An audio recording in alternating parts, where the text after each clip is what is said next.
If you like the story, you can support the author on Patreon. Link is in the description. Chapter 21 Experimenting the New Techniques. Kazuma's your average homebody who never leaves his room. Sure, he's got some quirks, a bit of a perv, kinda messed up, and definitely girl crazy, but hey, deep down he's not such a bad dude. Today marks the first day their leader has left the party.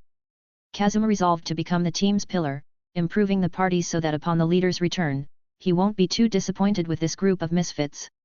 After all, they can't risk losing their leader. As he greets the morning sun, Kazuma stretches his arms, stiff from a night's sleep. The stable, cold and damp with moist straw bedding, is hardly a welcoming environment for young adventurers. Following Carter-senpai's request, he decided to first complete the Purify Cemetery quest, then seek a higher-paying job to move the group out of the stable. To get this done, Kazuma's gotta wake up the star of the show, that useless goddess Aqua. Sure, she's pretty much a waste of space, but hey, she's still technically a goddess. Aqua, the party animal goddess. Kazuma just can't wrap his head around the fact that this good-for-nothing deity with her maxed-out party tricks is actually the water goddess that the Axis cult goes nuts over. Hey, Aqua, wake up.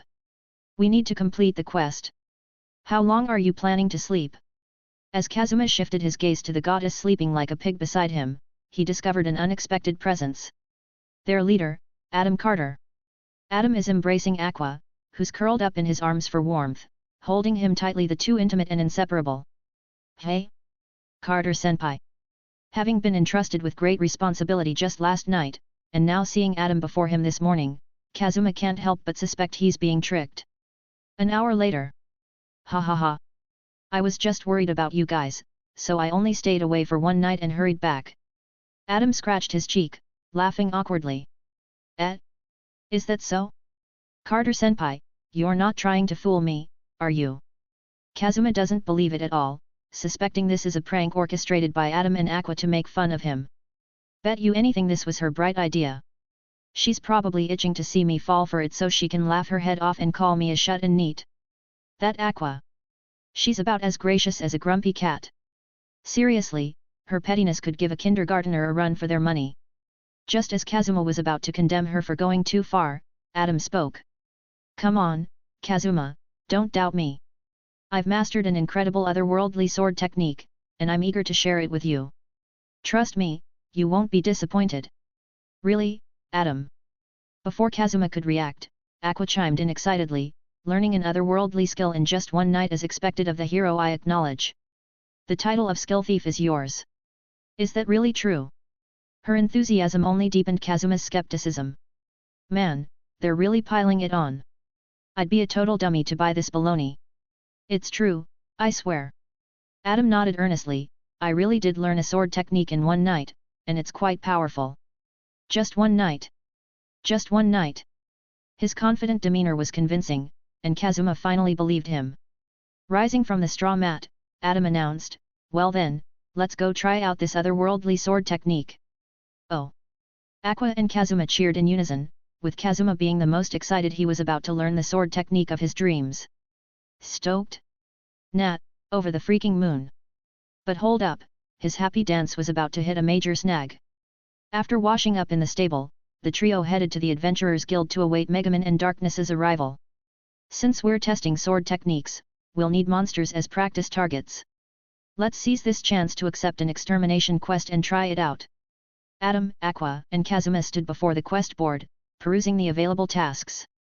Kazuma scratched his head and piped up, hey, won't Megaman and Darkness find it weird if they see us testing out this sword move? I mean, it's not exactly standard sword master stuff, they might start asking questions. You're right, it could easily be exposed. Aqua chimed in, her voice tinged with concern. Absolutely. Adam declared confidently, accepting a giant toad extermination quest without hesitation. We're a formidable team destined to defeat the Demon King. Keeping this secret indefinitely is neither necessary nor beneficial.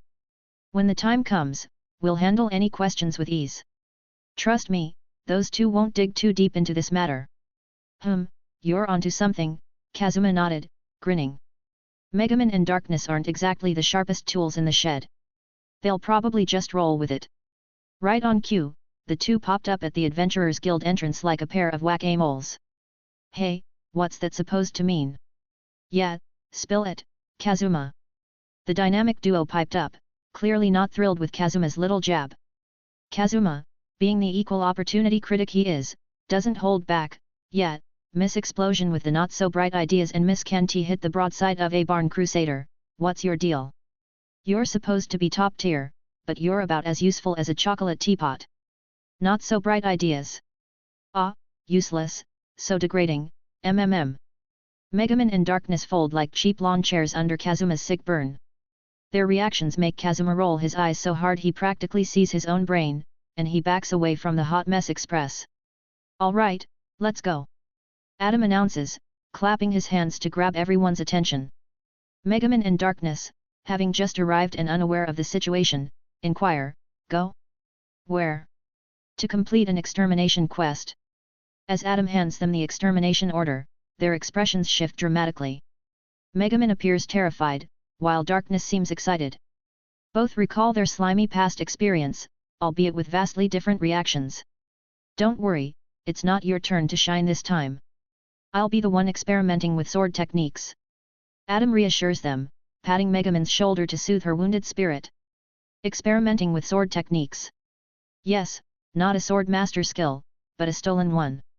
He was prepared to reveal his ability analyze and copy. Megaman had previously witnessed this ability when Adam stole her explosion magic and used it in front of her. He even plagiarized her self-composed chant. However, adhering to the adventurer's code, she refrained from asking for details. This time, though, Adam is voluntarily unveiling his secret. In short, analyze and copy can analyze all skills and mimic them. It's my greatest trump card and the source of my confidence in defeating the Demon King. Adam explained the skill in detail to the two, but didn't reveal that Aqua had granted him this ability. Not exposing oneself as a person from another world has long been an unspoken rule among other worlders, and Adam certainly wouldn't voluntarily break this agreement. Primarily, he kept this secret because learning that he was from another world would profoundly impact Megaman and Darkness. It was better to keep them in the dark. Whoa, that's wild. What kind of crazy ability is that? Holy cow, that's totally amazing. As expected, Megaman and Darkness were left speechless upon learning about Adam's skill. Impressive, right? Now, let's test the sword technique I've stolen. Adam extended his hands, want to come and see. Megaman and Darkness eagerly grabbed his hands, exclaiming in unison. We're going. Of course. Chapter 22. This skill is too expensive. Once again, they found themselves on the vast plains outside the beginner's village. Once again, they faced those terrifying, frightening, and dare Darkness say exciting giant toads. There were 5 in total. 5 of them, just perfect. The subjugation quest Adam had accepted also required defeating 5 giant toads. Kazuma-kun, prepare to be amazed. He declared confidently to the eager young man, behold the sword technique I've mastered. Oh! Kazuma swallowed hard, bracing himself. Thunder breathing, first form thunderclap and flash, 5-fold. Adam's chest expanded with power as he inhaled deeply, his entire body crackling with brilliant lightning. The electric aura surrounding him exuded an aura of unmatched strength. Even without witnessing its true capabilities, the sheer visual impact of the skill was awe-inspiring. In an instant, he disappeared like a thunderbolt, leaving his awestruck companions in stunned silence. It was just a blink, a single breath. In that brief moment, Adam reappeared. Zing! Zing! Zing! Zing! Zing! 5 swift sounds rang out in rapid succession. Squelch! The necks of all 5 giant toads were severed almost simultaneously, their heads and bodies falling separately onto the grassland. Their massive corpses crashed to the ground, kicking up a considerable cloud of dust. So strong! Ah! Kazuma exclaimed, shocked, isn't this too powerful? We could defeat the Demon King right now, couldn't we? Although that good-for-nothing Kazuma often opposes me, this time I agree with him. Aqua ran over excitedly, hugging Adam and bouncing non-stop, laughing uncontrollably with joy. She was already daydreaming about kicking the Demon King's butt and strutting back to heaven like a boss. To be honest, Adam's performance was so dazzling that Kazuma had the illusion they could easily defeat the Demon King right then and there. Indeed, it's so strong. Darkness said, gripping her longsword. As she thought about being a crusader with a 0% hit rate for skills, her chest ached with frustration, She exclaimed with discontent, I'm so envious. I want that too. In contrast, Megumin seemed uninterested. As an archwizard who fought with magic and won loyal only to explosion magic, she didn't acknowledge any other flashy skills. Adam's performance didn't pique her interest at all. How about it, Kazuma-kun? This sword technique is pretty good, right? Does it meet your standards? Adam teased as he sheathed his sword and walked up to him. Kazuma shouted excitedly, it's not just good, it's incredibly powerful. After saying this, he took out his adventurer card, ready to learn the sword technique Adam had demonstrated. However, the cold skill point number displayed on the card extinguished his burning enthusiasm. 10 SP. Learning the thunder breathing, first form, thunderclap and flash skill required 10 points. But that wasn't all, there was also the prerequisite skill thunder breathing technique, which needed 25 points. These two skills combined required 35 skill points. 35 points. Kazuma muttered, his voice barely audible, it actually needs 35 points. What 35 points? Everyone looked puzzled. Hadn't Kazuma been overjoyed about learning such a powerful skill moments ago? Why had his expression suddenly changed? Learning Carter-senpai's skill requires 35 skill points. Kazuma explained, his face crestfallen as he turned his adventurer card for them to see. 35 points. Megumin cried out in disbelief, my explosion magic is the most powerful attack magic, and it only requires 35 SP. How can this seemingly ordinary sword technique also need 35 points? That's ridiculous. Indeed. Everyone finally grasped just how absurdly powerful Adam's analyze and copy skill truly was. As for the skill thief himself, he wasn't surprised at all by the hefty skill point cost for the sword technique. The breathing techniques in Demon Slayer were incredibly potent with sky-high potential, especially thunder breathing, one of the top-tier techniques. It deserved this steep price. This wasn't hyperbole, but fact. If we were to make a rough comparison using numbers, assuming sun breathing's limit is to instantly slash 1,500 times, then claiming thunder breathing's limit is 500 instant slashes isn't unreasonable, right? You might think, the strong one was Yoriichi Tsuchikuni, who used sun breathing. With his innate transparent world ability, he could slash 1,500 times instantly. Everyone else is trash and couldn't possibly do that. Admittedly, that argument has merit. But even if we take a huge step back and assume thunder breathing technique only allowed for 10 instant slashes, it would still be worth the skill point cost. Why can't I learn such a powerful skill? Kazuma clutched his head and wailed, looking utterly incredulous. It was truly difficult for him. As the lowest ranked adventurer, although he could learn skills from any class, he only gained 1 skill point per level up. To learn this skill completely, he would need to reach level 35. No, make that level 40. He had already used up his skill points after reaching level 5. Kazuma-kun. Adam wanted to tell him that thunder breathing actually had at least 6 more sword forms. He also wanted to mention that there weren't just the thunder breathing technique, but also flame, water, wind, stone, and other basic breathing techniques. But he didn't say it out loud, fearing it would discourage the depressed boy even more. After all, if thunder breathing already required 35 SP, the other breathing techniques wouldn't be much cheaper. Ah, what a pity. Adam felt sorry for him. Having a huge treasure right before your eyes but being unable to use it would make anyone feel frustrated. This breathing technique was like a chicken rib for adventurers like Kazuma, tasteless if eaten, but a waste to throw away. Learning it required a huge price, but not learning it felt like a missed opportunity. However, his situation did verify one thing for Adam. Skills from other worlds can indeed be learned by people in the parallel world. Don't be sad, Kazuma-kun. Adam patted his shoulder, winked at him, and said meaningfully, there will be other skills suitable for you in the future. Only then did Kazuma realize that Adam could travel between different worlds and secretly learn skills from other worlds. If it doesn't work this time, there's always next time. There will surely be skills suitable for him. Oh. Then I'm counting on you, Carter-senpai. He once again felt that his leader was reliable. Hahaha, look forward to it. Adam laughed heartily, which was as good as a promise. Afterwards, everyone returned to the guild to collect the bounty for subjugating the giant toads. Although Megumin and Darkness tried to decline, Adam still split it equally among the 5 of them, saying, I can't let you come along for nothing. Take it, it's not much anyway. The 2 girls accepted gratefully. For Megumin, who was so poor she could barely afford meals, this money was a lifesaver. Darkness, though wealthy, was staying at an inn, not an inexpensive arrangement. Adam rubbed his chin thoughtfully. We should address the housing situation soon. He mused. Then, aloud, he said, let's call it a day and meet up again tomorrow morning. Okay. Came the chorus of 4 voices. Chapter 23 Return to Demon Slayer. After parting ways with Megaman and Darkness, the trio returned to the stable to talk. Carter-senpai, I'm curious about something. What is it? Go ahead. You learned such powerful skills in just one night. Why didn't you stay longer? Kazuma asked, puzzled by his quick return. It was a natural reaction. After all, who wouldn't want to stay and learn even more powerful techniques after easily mastering such formidable sword skills in another world? Actually, learning those powerful skills was pure luck. Adam chuckled, I came back so quickly because something was weighing on my mind. What was that? The flow of time. He continued, his expression turning serious, time is a tricky thing. Its speed represents a world's flow rate. I was worried that if I stayed too long, you might have already defeated the Demon King here.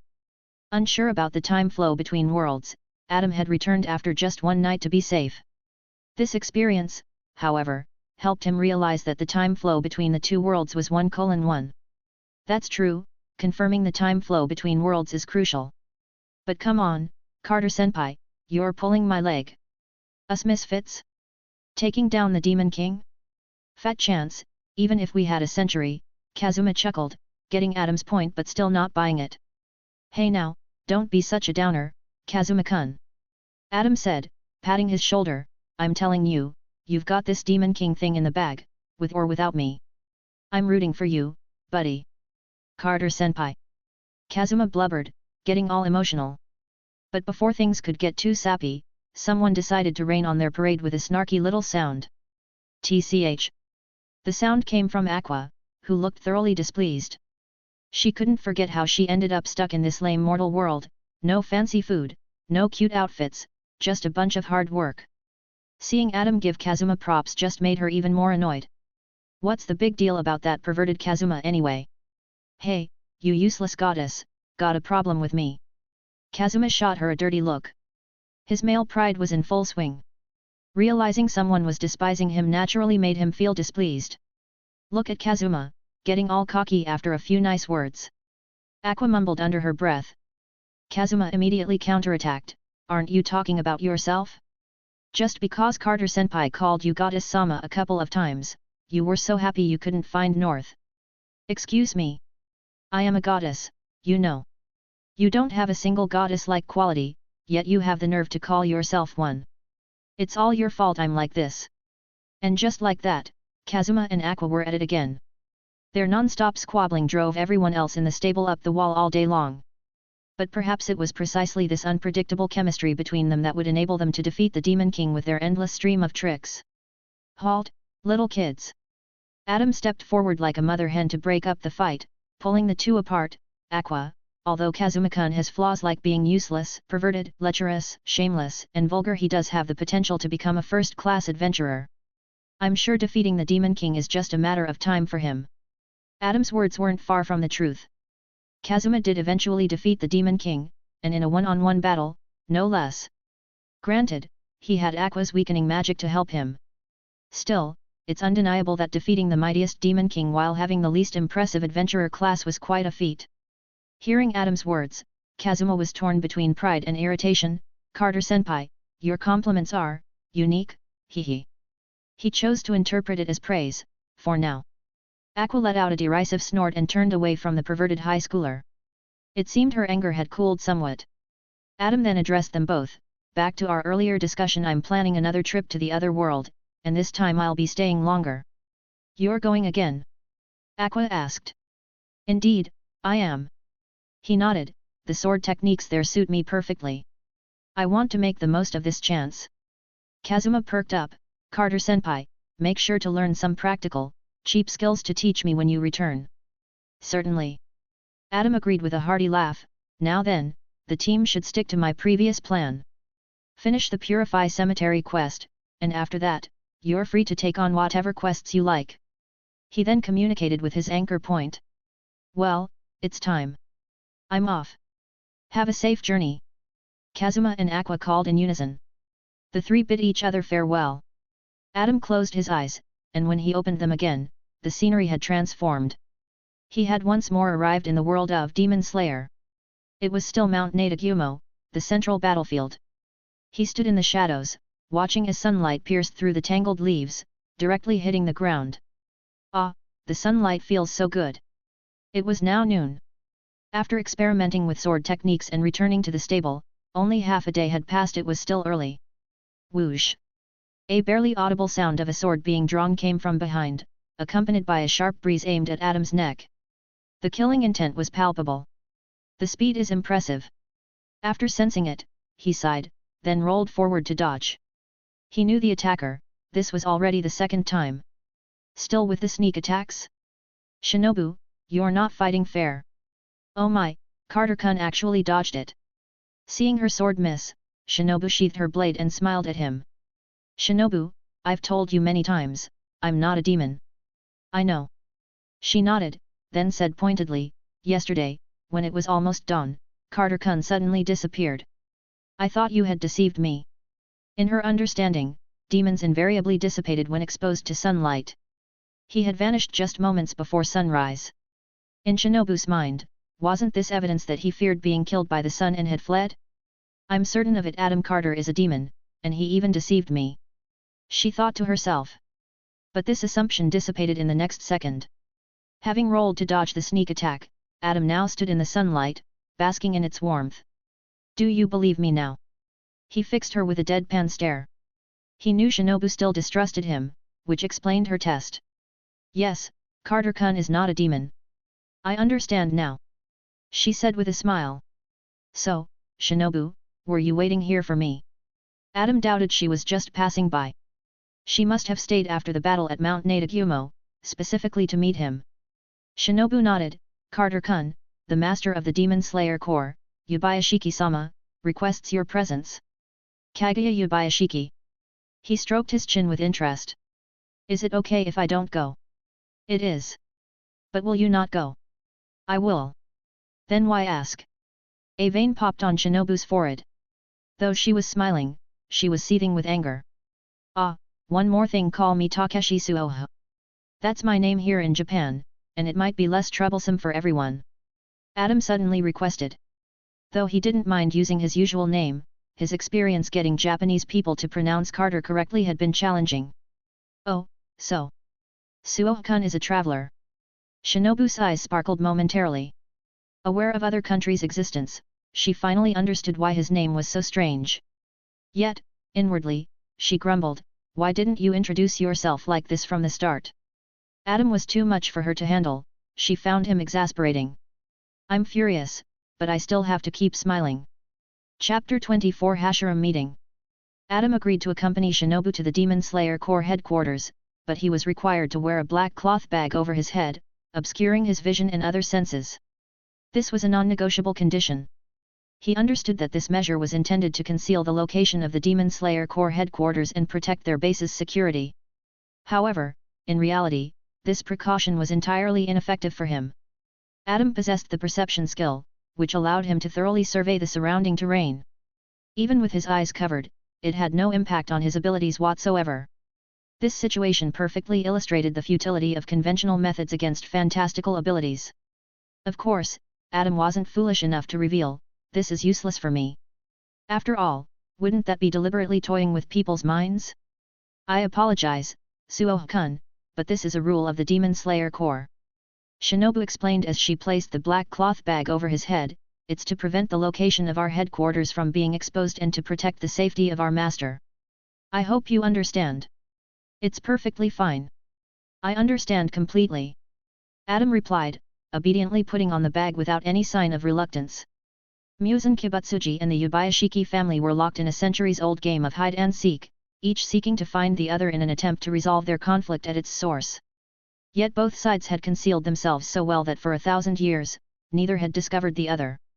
Instead, they relied on their subordinates to wage desperate battles of wit and courage on their behalf. The Yubayashiki family, currently powerless to protect themselves, relied solely on the Demon Slayer Corps.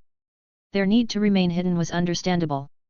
Muzan, however, was the true master of self-preservation. Despite being invulnerable to everything but sunlight, he lurked in the shadows, dispatching his minions to wreak havoc. His caution knew no bounds. Moments later, several figures clad in black materialized from the darkness. They wore hoods and veils, their eyes the only visible feature. Their uniforms bore a large character for hidden. These were the Kakushi, members of the Demon Slayer Corps. They handled various tasks for the organization, tied up loose ends, and served as the emergency response team for the Butterfly Mansion. Shinobu greeted the Kakushi with a smile, "I'll leave him in your care. You can count on us, Lady Coco."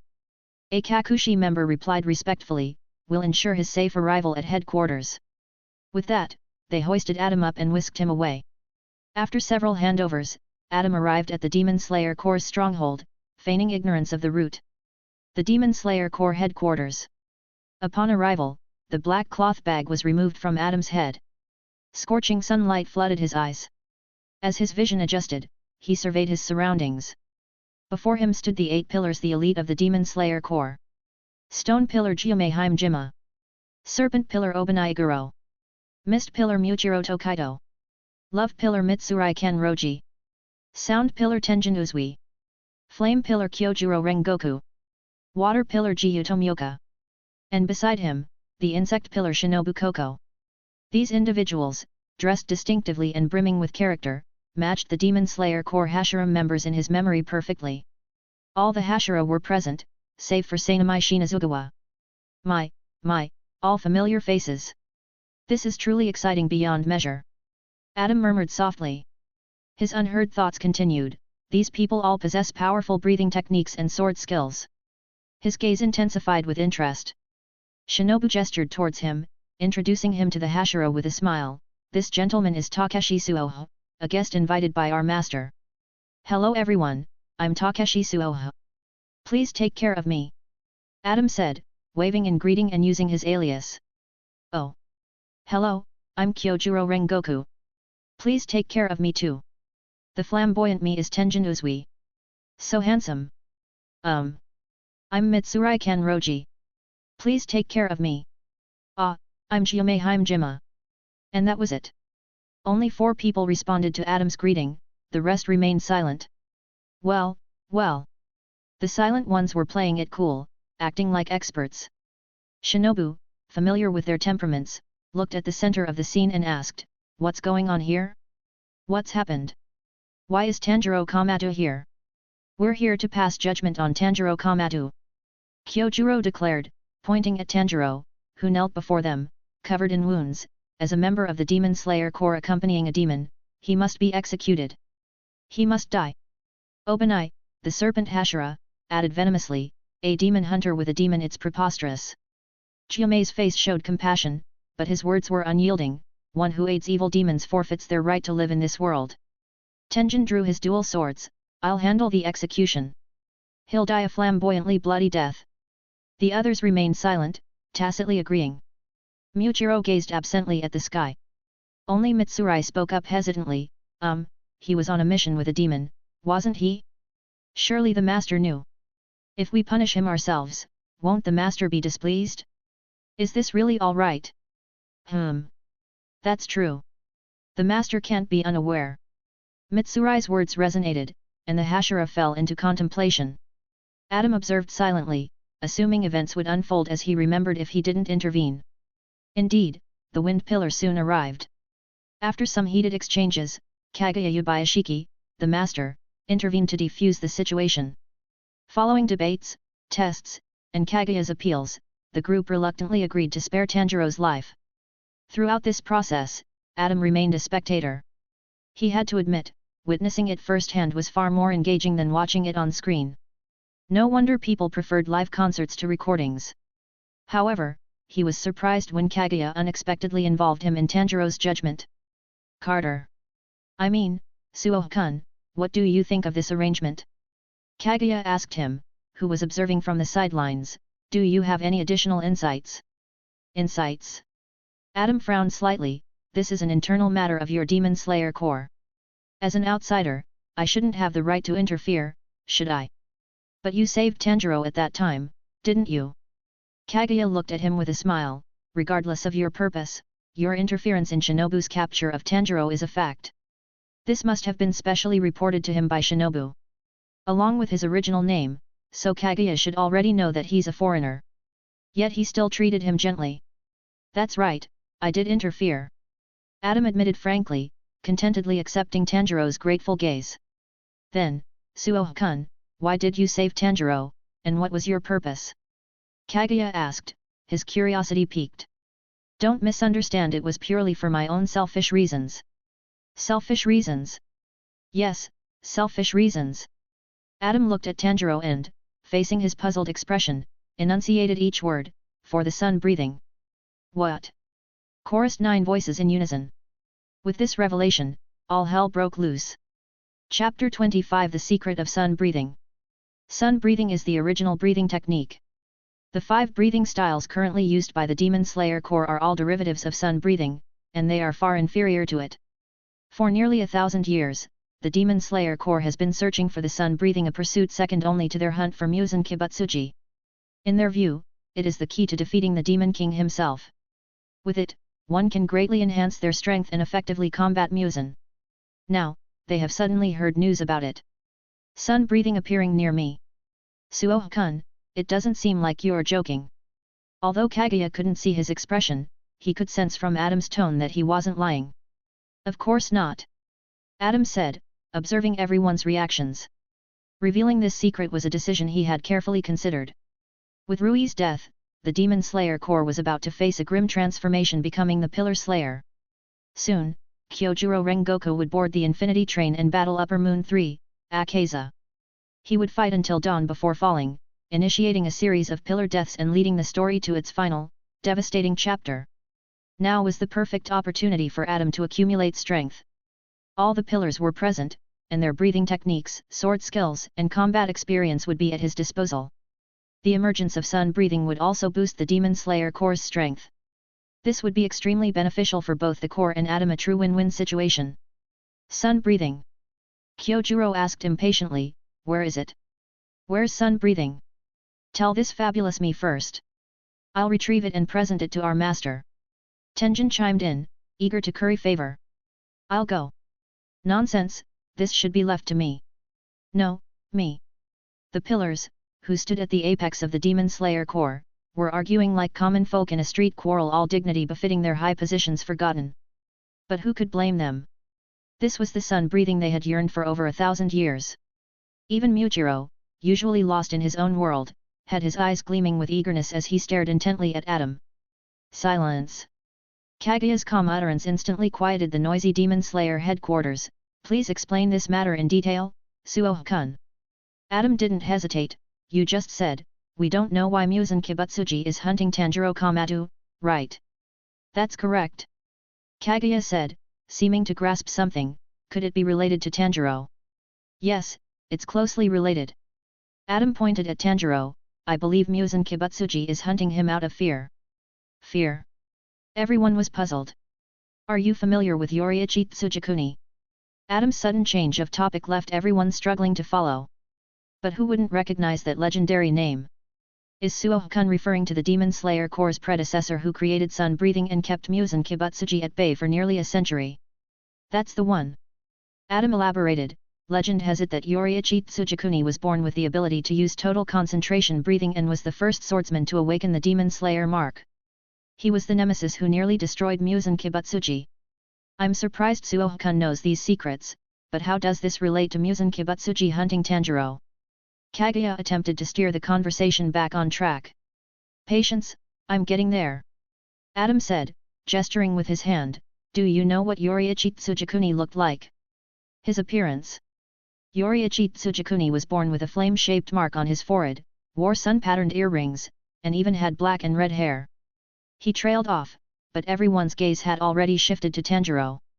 The mark, the sun-patterned earrings, the black and red hair. The implications were unmistakable. Could he be a descendant of Yoriichi Tsujikuni? Is that possible? No, it can't be. The pillars were struck speechless.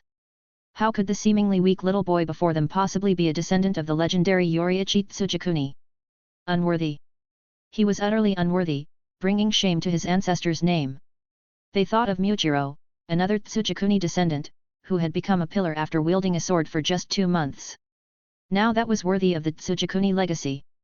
But Tanjiro quickly denied it. No, it's not like that. The mark on my forehead isn't a birthmark, it's a burn scar I got as a child while protecting my younger brother. Hearing this, everyone's excitement suddenly deflated. Kaguya, ever perceptive, suggested, could Tanjiro be hunted because he resembles Yoriichi Tsujikuni? As expected of the Demon Slayer Corps leader, his insight was razor sharp. That explains it. How absurd. For the demon progenitor to hunt someone merely for their appearance, how utterly unfabulous. My image of the demon progenitor is shattered. The pillars sneered at Musen's actions. Mitsurai, quick to laugh, was already in stitches. That's too funny. Indeed, indeed. The pillars chimed in, their opinion of the Demon King plummeting. I told you, a weakling like Tanjiro Kamato couldn't possibly be a descendant of the great Yoriichi Tsujikuni. He's pathetic. Sanamai sneered, his fierce face contorting into an even more terrifying visage as he belittled the young boy. Tanjiro remained silent, acknowledging the painful truth. He hadn't even been able to protect his own sister. Kaguya, ever perceptive, steered the conversation back on track. Suo-kun, we now understand why Musen Kibutsuji is hunting Tanjiro, but how does this relate to sun breathing? The others suddenly realized that Adam's explanation had yet to address sun breathing at all. All the pillars held their breath, their eyes fixed on him as they awaited his response. With a mischievous smile, Adam looked at them and asked, "What if I told you that Tanjiro knows sun breathing? What would your reaction be?" "What?" the pillars exclaimed in unison, their voices a cacophony of shock. Wicked, utterly wicked. This dramatic shift from belittling Tanjiro to the extreme, then suddenly elevating him to legendary status, sent the pillars' emotions on a wild ride. The abrupt reversal was electrifying. Once again, they were struck dumb, their mouths opening and closing wordlessly. "Tanjiro, how can you still claim you're not a descendant of Yoriichi Tsujikuni?" Someone finally managed to sputter. After a moment of stunned silence, the Demon Slayer Corps headquarters erupted into chaos, the noise rivaling that of a bustling marketplace. Sun breathing! Sun breathing, it's actually... Are you serious? Is it true? Is it really true? They looked eagerly at Adam, and upon receiving his confirmation, the pillars turned to Tanjiro, their gazes burning with intensity. Chapter 26 Just a billion times more than you know. Wait a minute. Just as excitement was building, Sanamai, who had a contentious relationship with Tanjiro, was the first to challenge him. Don't you all find this strange? Strange? What's strange about it? The others were puzzled by his remark. Sanamai glared at Tanjiro and said viciously, if he really knows the sun breathing, why did he learn water breathing from the former water pillar, Seikanji Urokadaki? Is sun breathing somehow inferior to water breathing? His words gave everyone pause. When you put it that way. They fell silent, considering the logic of his argument. Indeed, his reasoning made sense. After all, sun breathing is the strongest technique. It seemed absurd to forego learning it in favor of water breathing. Who would take such a roundabout path, essentially trading a watermelon for sesame seeds? Unless there was something wrong with Tanjiro's head. Tanjiro hastily clarified, I only know water breathing, I don't know sun breathing. While everyone had hoped he knew sun breathing, Sanamai's argument was compelling. Why would someone with knowledge of the ultimate breathing choose to learn a much weaker technique instead? The group found themselves leaning towards Sanamai's perspective. Adam, however, remained unperturbed. He calmly said to Tanjiro, No, you do. No, I don't. No, I'm telling you, you do. The two of them fell into a back-and-forth exchange. The situation took an intriguing turn. Who was telling the truth, Adam or Tanjiro? A peculiar atmosphere settled over the group. Suo-san, I truly don't know any sun breathing. I've never even heard of it. Are you certain you're not mistaken? Tanjiro wished he knew it, but in reality, it was unfamiliar to him. Kaguya, believing Adam wasn't speaking nonsense, sensed there must be more to the story. He inquired, Suo-kun, could you please elaborate? Everyone is eagerly waiting. I think you're the eager one. Adam thought critically. Nevertheless, he decided to be direct. There is indeed a hidden truth to this. What hidden truth? It's said that after Yoriichi Tsujikuni left the Demon Slayer Corps, he didn't pass down the sun breathing to the Tsujikuni family. Instead, he entrusted it, along with his earrings, to a charcoal seller and renamed it. Adam summarized, then looked at Tanjiro and said, the new name is Hinokami Kagura. It's Hinokami Kagura. Tanjiro exclaimed, suddenly understanding. It was the name of the dance his family had passed down for generations. He finally grasped the nature of the flame sword technique he had instinctively used in his battle with Lower Moon 5, Rui. It was a breathing technique, the most powerful sun breathing. It's true. Sanami's eyes widened in disbelief as he stared at Tanjiro. The boy he had dismissed as weak was actually the inheritor of sun breathing.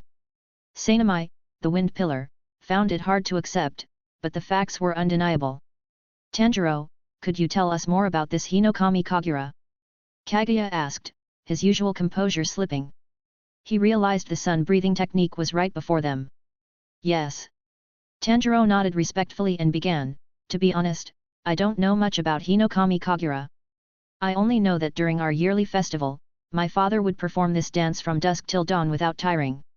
My father always stressed the importance of preserving our family's traditional dance. He emphasized that maintaining proper breathing was crucial when performing Hinokami Kagura. I now realize he must have been referring to sun breathing. A wave of sadness washed over Tanjiro's face as memories of his father resurfaced. The revelation was undeniable. Hinokami Kagura was indeed sun breathing. This time, everyone had to accept that Tanjiro was the inheritor of the most powerful breathing technique. Tanjiro. Kaguya asked gently, would you be willing to teach sun breathing to the Demon Slayer Corps? Of course. Tanjiro exclaimed, I'll do anything if it helps defeat Muzan Kibutsuji and turn my sister back into a human. Well done, young man. Kyojuro's opinion of Tanjiro's sword. Such beautiful sibling love. Mitsurai cooed, deeply moved. The flamboyant me has newfound respect for you. Tenjin boomed, clapping Tanjiro's shoulder heartily. Tanjiro, your wish will come true. Gyume declared. Though he'd sympathized with Tanjiro's plight before, his own past experiences had bred distrust. Now, he was certain the boy harbored no ill intentions. Even Obanai, who had earlier insisted on his execution, turned his head slightly at the boy's resolute decision. Sanami, at a loss for words, could only mutter, this guy. The remaining pillars, though silent, felt their opinion of Tanjiro improving dramatically. Thank you, Tanjiro. The Demon Slayer Corps won't forget your contribution. Kaguya said warmly. His earlier insistence that Tanjiro not be punished had been vindicated, and in less than an hour, this unexpected reward had materialized. Though his original intention wasn't for a reward. If I may, Suo-kun. Kaguya began, why did Yoriichi Tsujikuni choose to pass down the sun breathing to Tanjiro's ancestor instead of the Tsujikuni family? This question puzzled everyone else as well. It seemed only logical to leave powerful abilities to one's descendants. Passing it to an outsider made little sense. Indeed, it was strange. I believe it was to protect his own descendants while leaving a final spark for eradicating Muzan Kibutsuji in the future. Adam sighed, you see, this was a way of indirectly safeguarding his lineage while ensuring the technique's survival. I see. Kaguya had considered this possibility but wasn't certain, which is why he posed the question. After all, other reasons weren't impossible. He then remarked, Suo-kun, you possess a wealth of secrets. Oh, just a smidgen. Adam chuckled, holding his right hand to his chest with his thumb and index finger pinched together, leaving a tiny gap. What I know is merely 1,000,000,000 times more than what you all know. Chapter 27 Intelligence and Trade. Take this with a grain of salt, only a fool would believe it outright. No one took Adam's words at face value, assuming it was just his humble way of speaking. Ahem, well then, Suo-kun, how should we thank you for helping the Demon Slayer Corps so much? I mentioned before that I want to learn the sun breathing technique. Adam paused, then added, but not just sun breathing, I want to learn all the existing breathing techniques. Hearing this, Kaguya frowned slightly. This. It wasn't that he was unwilling, he simply couldn't make the decision alone. If it were just the 5 basic breathing techniques, it wouldn't be an issue. However, some special derivative techniques were off limits. These were private to the pillar level members, and he couldn't make arbitrary decisions about them. For a moment, Kaguya found himself in a dilemma. Adam, sensing potential rejection, quickly said, "Don't be hasty to refuse. I can sweeten the deal." He had leverage to sway those pillar-level members. Sweeten the deal. Information. Adam said confidently, "I can tell you about Muzan Kibutsuji, and not only that, I'll throw in information and locations of 2 upper moons. How about that? Talk about dropping a bombshell." Everyone's jaws hit the floor. News about Muzan Kibutsuji? Is it true? Quick, tell the magnificent me. If you share this information, you'll be our ally. Speak quickly. Sanamai, even more agitated, rushed forward and roared, "Whether it's the sun breathing or my wind breathing, take it if you want. Just tell me about Muzan Kibutsuji, I must kill him with my own hands." His words resonated deeply with all the pillars. One might wonder, who among those present doesn't harbor a grudge against Muzan Kibutsuji? Who doesn't yearn to end him personally? Well, there was one exception. The love pillar, Mitsurai, had joined the Demon Slayer Corps solely to find a husband stronger than herself. But even that wasn't an issue. If Kaguya gave the word, she'd undoubtedly comply. Adam couldn't help but grin at everyone's reactions. He was thrilled with how things were unfolding. Mission accomplished.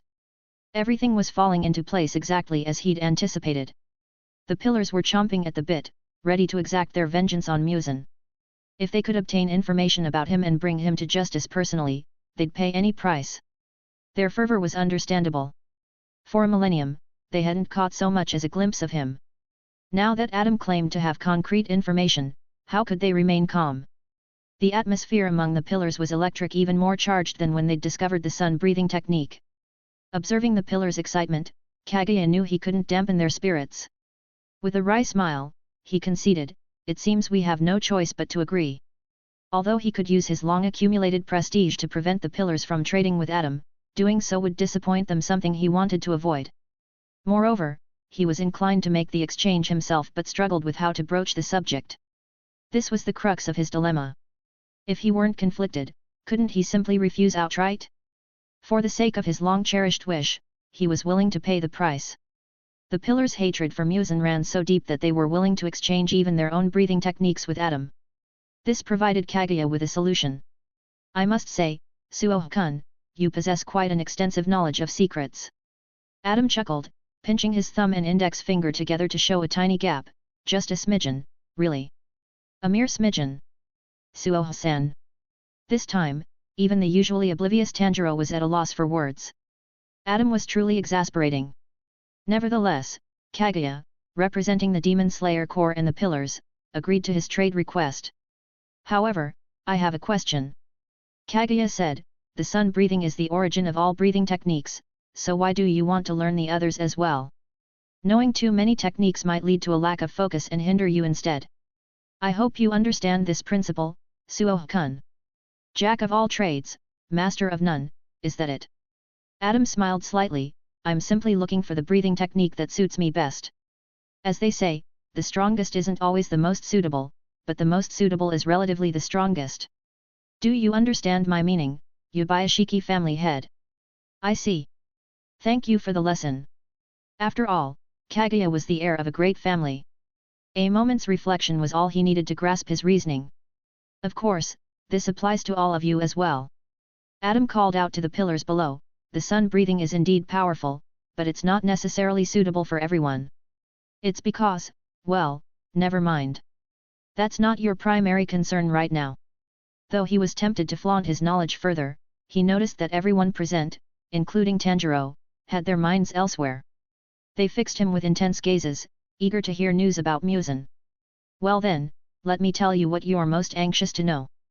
After collecting his thoughts, Adam began slowly, "Muzan Kibutsuji is the progenitor of demons. I assume you're already aware of how he became an evil demon, so I'll focus on his abilities. First, any information about his appearance is unreliable. He can alter his form at will, male, female, adult, or child. His true form remains unknown, and his appearance is never fixed. However, Tanjiro's keen nose can detect his scent. Naturally, with this shape-shifting ability, Muzan's primary combat skill relies on body transformation. This point is crucial, you must keep it in mind. Secondly, as the demon progenitor, Muzan wields absolute control over his kind. He can manipulate the life and death of any demon from vast distances, impose restrictions on them, and perceive their thoughts.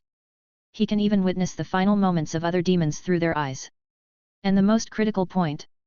Muzan Kibutsuji's body structure differs vastly from humans, possessing 5 brains and 7 hearts. Moreover, he's transcended his limits. Even decapitation by a Nichiren blade won't kill him. In other words, only sunlight can end his existence. Adam then elaborated on Muzan's 3 primary abilities, flesh manipulation, demon manipulation, and biokinesis, ensuring they grasped every detail. His words, however, cast a pall over the room, instantly dispelling any notion of underestimating him. Are you saying that even with sun breathing, we can't kill Muzan Kibutsuji? TCH. Damn it. The sun breathing technique they had coveted was within reach, and they had believed it would be their silver bullet against Muzan. The realization that it wouldn't have the effect they'd imagined left them crestfallen. Don't lose heart. Adam interjected, his words lifting them from their despair. While sun breathing alone can't kill him, it can inflict tremendous damage. Its properties, akin to sunlight, can disrupt his regeneration and suppress his abilities. Once we break his regeneration, what's left to fear? We can wear him down until he falls. I see. Came a collective murmur of understanding. The pillars exhaled in relief. No one wanted their years of dedication to be for naught.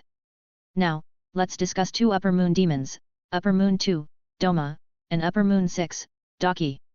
Adam continued, Upper Moon demons are typically elusive and untraceable.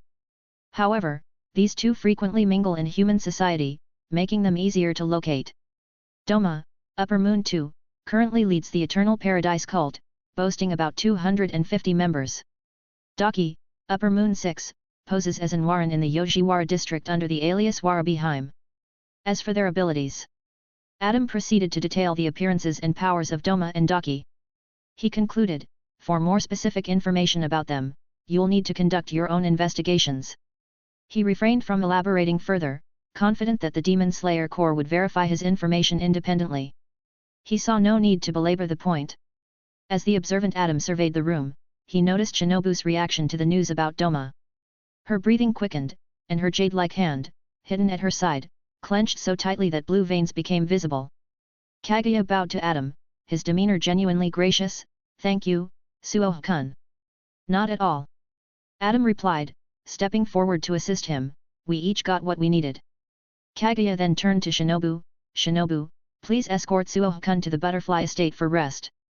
Yes, master. She responded. Addressing Adam once more, Kaguya said, Suo-kun, we'll discuss the breathing techniques in detail tomorrow. For now, I need to make some arrangements. Of course. Adam agreed.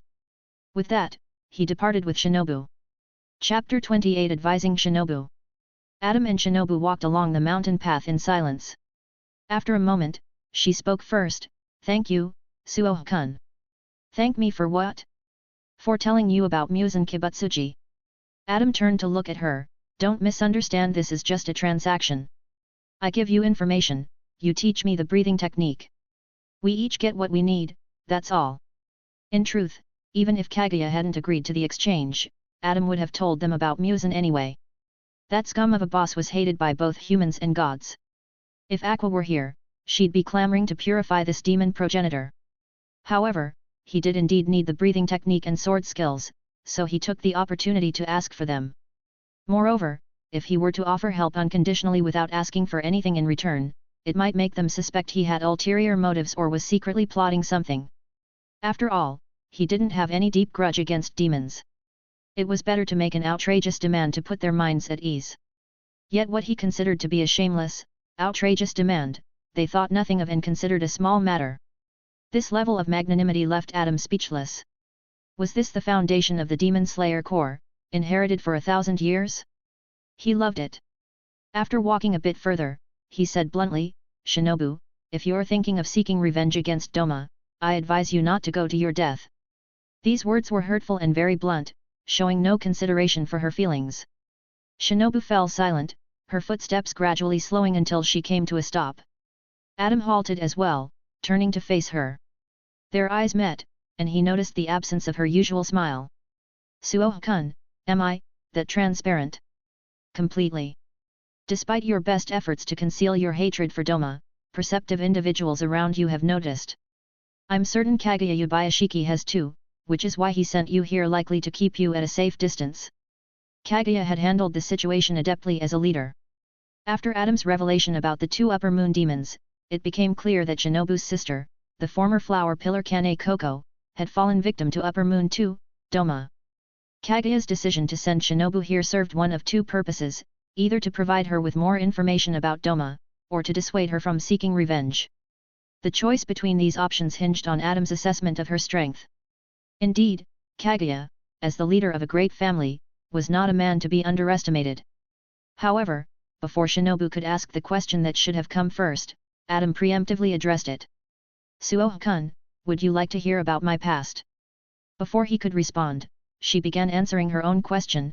I was born into a family of pharmacists, a happy family of 4. One day, demons suddenly invaded our home. My father and mother were killed, and my sister and I. Adam listened attentively, allowing Shinobu to recount her experiences without interruption. Her past unfolded as Adam had known. Demons killed her parents, the stone pillar rescued her and her sister, and after rigorous training, they joined the Demon Slayer Corps together. Her sister became a pillar but was later killed by Doma, leading Shinobu to inherit her position. Despite her heart-wrenching past, Shinobu smiled gently.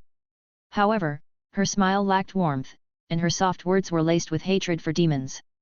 When speaking of her sister's death, Shinobu's hatred and anger bubbled to the surface. Her words, filled with resentment, declared her intention to kill Upper Moon too, Doma. I see. Adam refrained from advising her to let go of her hatred or mocking her determination. One shouldn't advise kindness without experiencing another's suffering. However, you must understand that in your current state, you have no chance of survival against Doma. Adam stated matter-of-factly, even if all the current pillar-level members attacked him together, they'd likely suffer heavy casualties before possibly defeating him, or more probably, they'd be completely wiped out. Without activating the Demon Slayer mark, achieving the transparent world, and wielding bright red Nichiren swords, they stood no chance against Doma. His blood demon art was particularly terrifying. The ability to silently and invisibly freeze and damage lung alveoli was unpredictable. One careless moment could spell disaster, not to mention his overpowered technique of creating 5 ice dolls with strength equal to his own. If it weren't for Shinobu's 70-fold poison finally erupting inside him, causing a momentary weakness that led to his downfall, Doma likely would have eliminated several more pillars. Shinobu remained silent, her mood growing increasingly somber.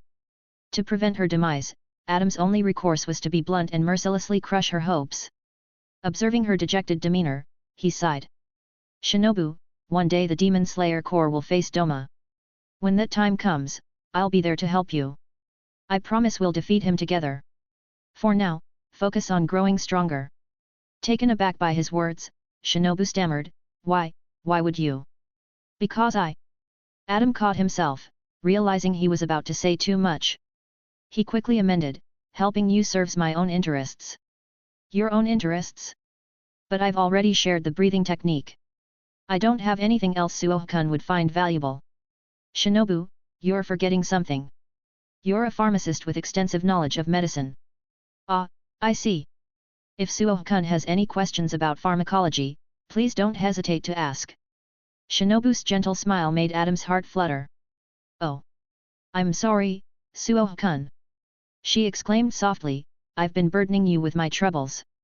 It must have been upsetting. I truly apologize. It's nothing, I'm used to it. After all, I used to have someone around who complained frequently. Adam thought of Aqua, that goddess who always grumbled about life's hardships and the tedium of work. Ah. I bet it was a girl, right? A girl? Well, if I had to say, she was more like a goddess. What's wrong? You're not saying anything. Shinobu said with a smile, It's nothing. I just didn't expect Suo-kun to hold her in such high regard, even elevating her to the status of a goddess. Adam was at a loss for words. The misunderstanding was significant. However, he had no intention of correcting it, knowing that further explanation would only lead to more confusion. It was better to leave it be. Suo-kun, we're almost there. Shinobu pointed to a 3-story old building nearby, that's the Butterfly Mansion. Zenitsuo Agatsuma and Inashok Hashibira are both there, and Tanjiro Kamato will be brought there soon as well. I see. How are their injuries? Do you need my help? They're recovering well, but if Suo-kun can help, I'd be very grateful. Shinobu was also eager to study the heal skill.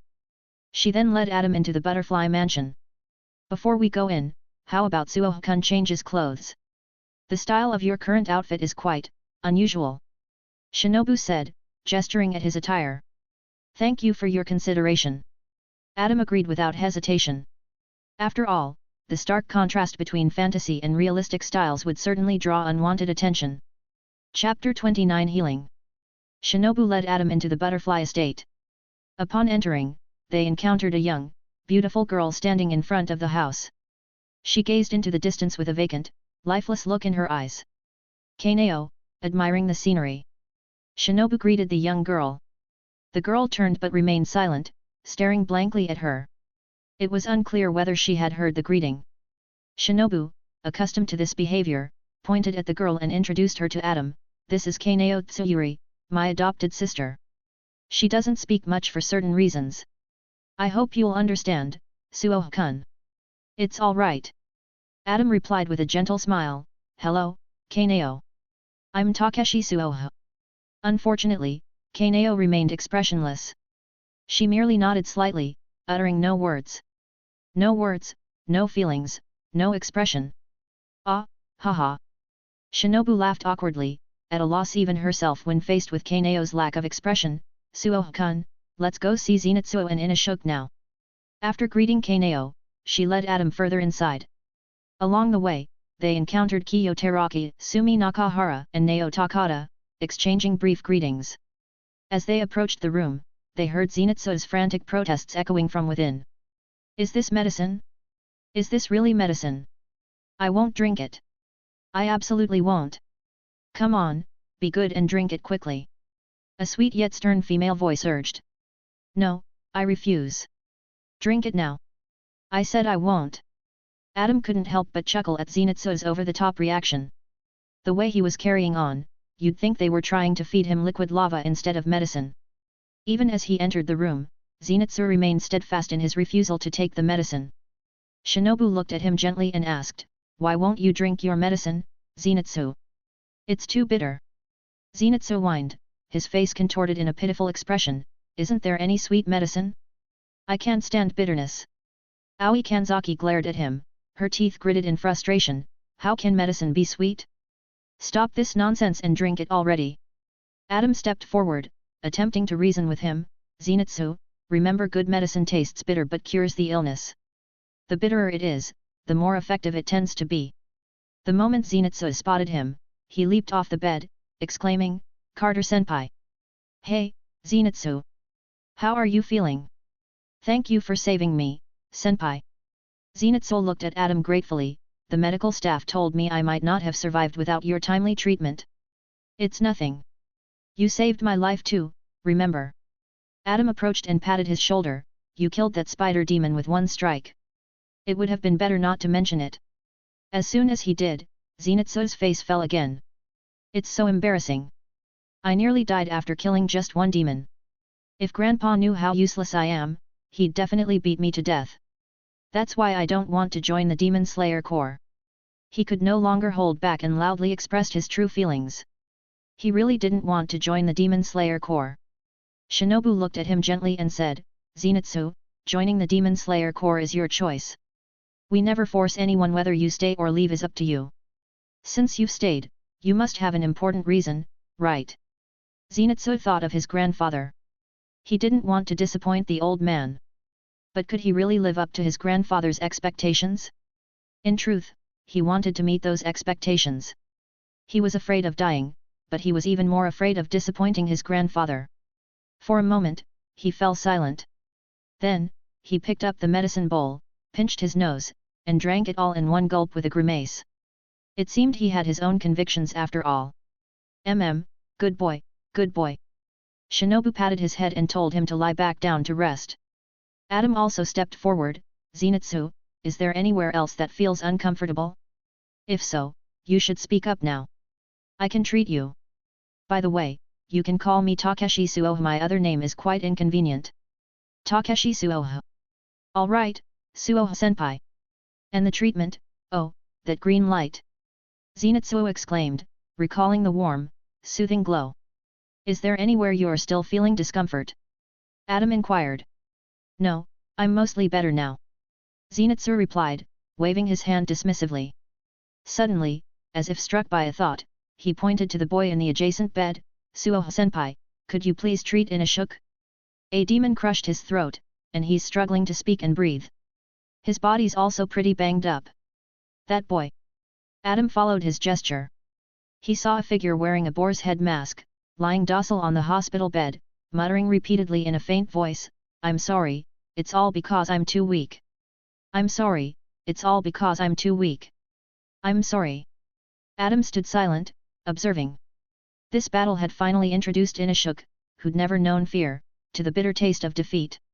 In simpler terms, the demon had beaten him into a depressive state. Please, Suoha-senpai.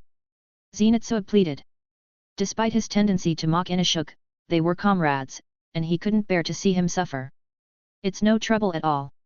Adam assured, approaching his bedside. As he removed the wild boar mask, he was taken aback by the unexpectedly beautiful, almost feminine face beneath. How could such a rugged fighter possess such delicate features? What's happening? Inashuk, now unmasked, finally stirred, turning to gaze blankly at Adam. Hey there, Inashuk. I'm Takeshi Suoha. Adam greeted warmly, your throat's injured. I'm here to help treat you. Inashuk remained silent, offering no response. Normally, Inashuk would have been shouting and causing a ruckus, insisting he didn't need treatment. However, this time the emotional trauma seemed too great, and he lay obediently on the bed, awaiting treatment. Heal. Adam placed his hands on Inashuk's throat, activated his healing skill, and began to treat him by consuming magic power. A green light emanated from his hands. What is this? Aoi exclaimed, witnessing the phenomenon for the first time. This is my unique healing ability. Adam explained, it can mend physical injuries. After 5 minutes, Inashuk's treatment was complete. I'm alive. As soon as his body was healed, he erupted into his usual boisterous self. In the next moment, however, Aoi pushed him back onto the bed. You've just been healed, you still need to be observed for a while. When he tried to resist, she added sternly, do you want to get beaten up again? He obediently lay back down, muttering, I'm sorry, it's all because I'm too weak. I'm sorry, it's all because I'm too weak. I'm sorry. And just like that, he slipped back into depression. Shinobu, observing from the side, remarked, seeing it again, it's still unbelievable. Adam sighed deeply, I'm sorry, this ability is unique to me. If I could, I'd certainly teach it to you, Shinobu. He spoke with such sincerity that she could tell he wasn't merely brushing her off. By the way, Suoha-kun, I wonder if you could treat the master? If possible, please help him. The Demon Slayer Corps would be deeply grateful. Shinobu's thoughts turned to Kaguya. His body was extremely frail, and it was uncertain how much longer he could hold on. If Adam could treat him, then under Kaguya's continued leadership, they might defeat Muzan Kibutsuji sooner. The long-cherished wish of the Demon Slayer Corps could be fulfilled in this generation. I'm sorry, I can't do it. Adam said with a helpless expression, Kaguya Yubayashiki's illness is beyond treatment. I'm powerless to help. Even if he could treat it, the blood curse integrated into the Yubayashiki's bloodline for countless generations was too complex.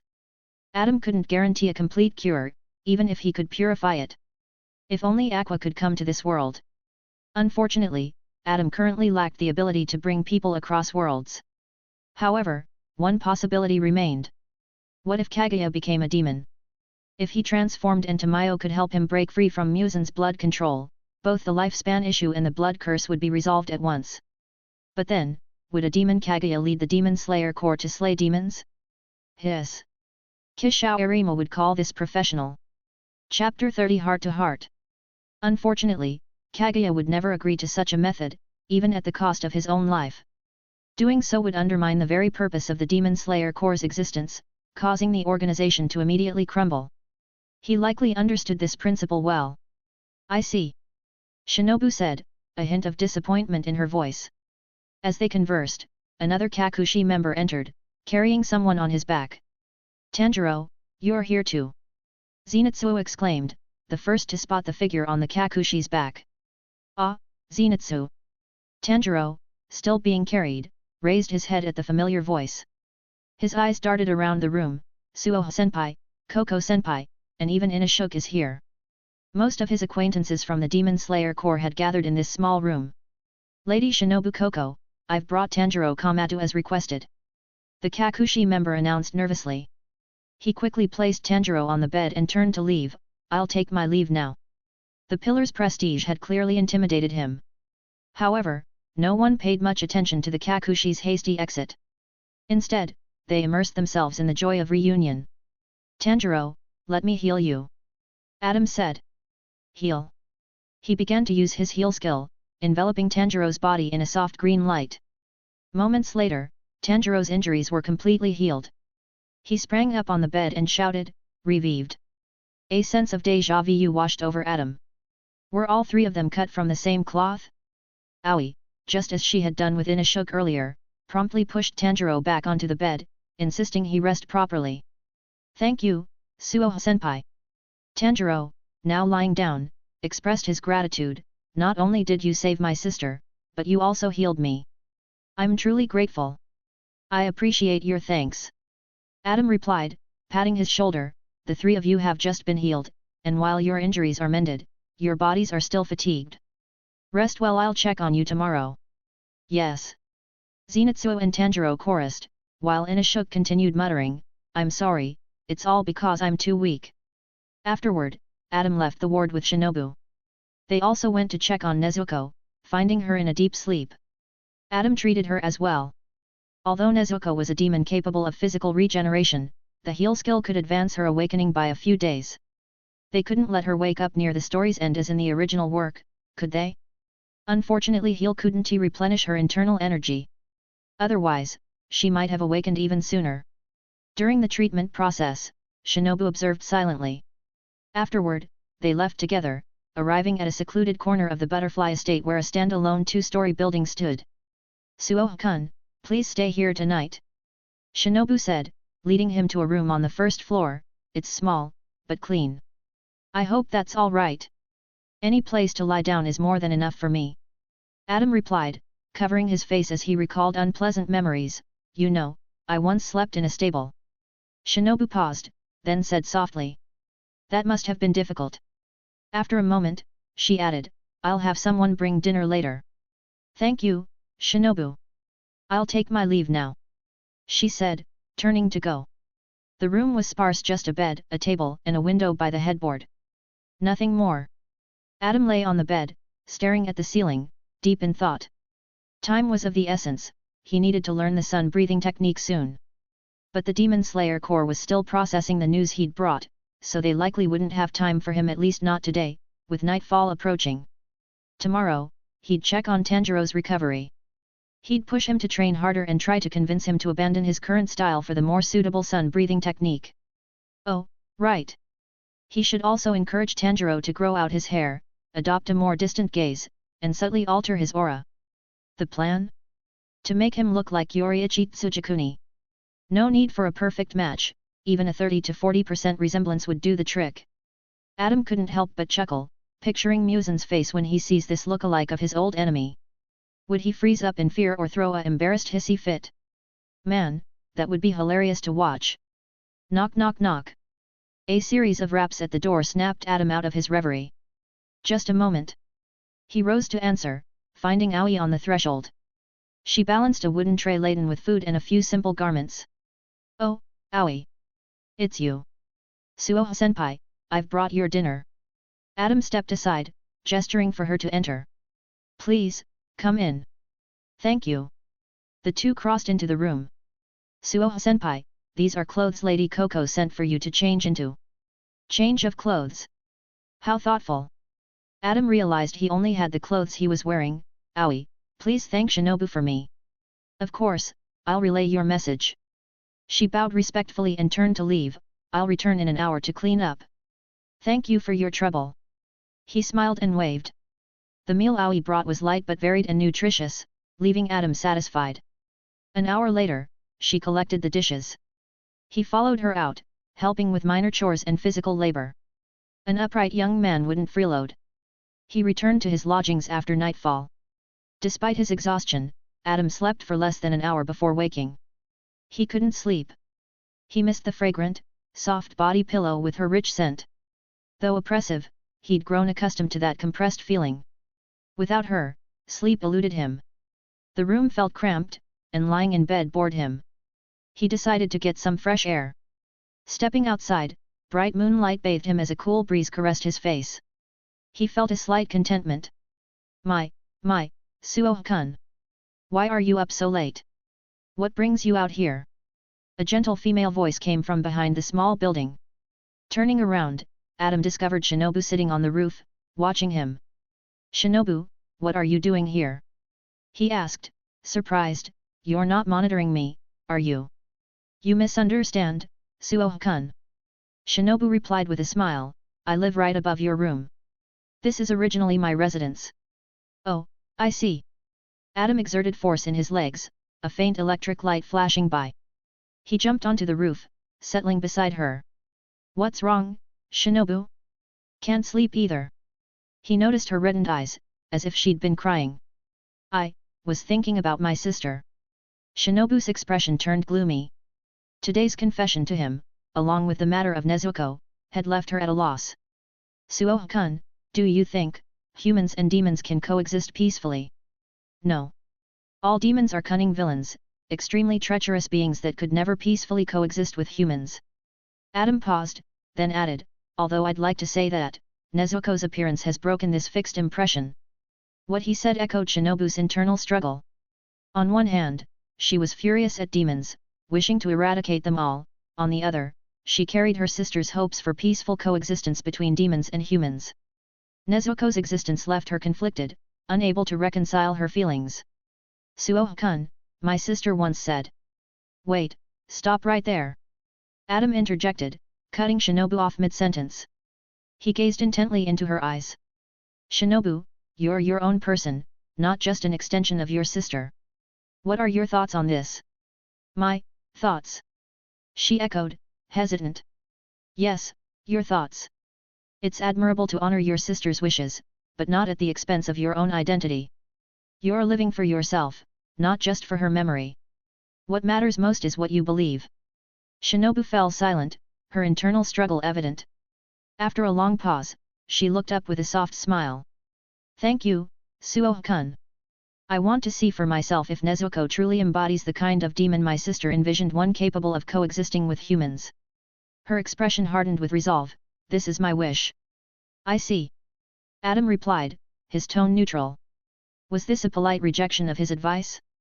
He reminded himself that her sister's final wish was Shinobu's driving force. It wouldn't be easily swayed by a few words from him. Well, progress takes time. Thank you again, Suo-kun.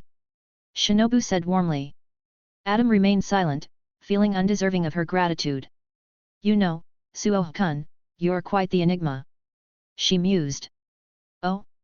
How so? Well, you're remarkably casual from the start.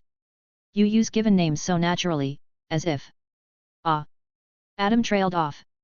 He suddenly remembered that in Japan, people generally use surnames unless they're close, reserving given names for intimate relationships. Chapter 31 The Rebirth of the Sun-Breathing Technique. Early the next morning, everyone gathered at the dojo in the Butterfly Estate. All the pillars were present, along with Zenitsu, Inishuke, and even Kaneo. Tanjiro Kamatu, please demonstrate the sun-breathing technique for us. Said Jume, the stone pillar, take it slow and, if possible, explain the key points as well. Yes. Tanjiro responded firmly. As he began the demonstration, he explained, my father said the most important aspect of the Hinokami Kagura is the breathing, followed by the 12 dance postures. Holding a small wooden stick, Tanjiro danced in the open space, explaining the postures and steps as he moved. The demonstration was somewhat disjointed, as he had slowed it down for clarity. Afterward, silence fell as he caught his breath. His sun-breathing technique was not yet perfected. An awkward atmosphere settled over the group. Mitsurai broke the silence, asking with confusion, is this really a sword technique? Although Tanjiro has used it against demons, it seems more like a dance. Her own breathing technique, a combination of gymnastics and yoga-based sword techniques, allowed her to spot the issue immediately. Oh! That's why something felt off. Kyojuro exclaimed, clapping his hands, the sun breathing technique is a dance. Hey! Is this really a sword technique? Sanamai shouted. Tenjin slapped his forehead, a beautiful dance, sure, but how can it be considered a sword technique? Muichiro, who had been observing intently, calmly stated, it's a matter of angles. Angles? Everyone asked simultaneously, except for Kaneo. Puzzled looks crossed their faces as they wondered about the relevance of angles. The angles of the hands and feet are slightly contracted, showing hesitation.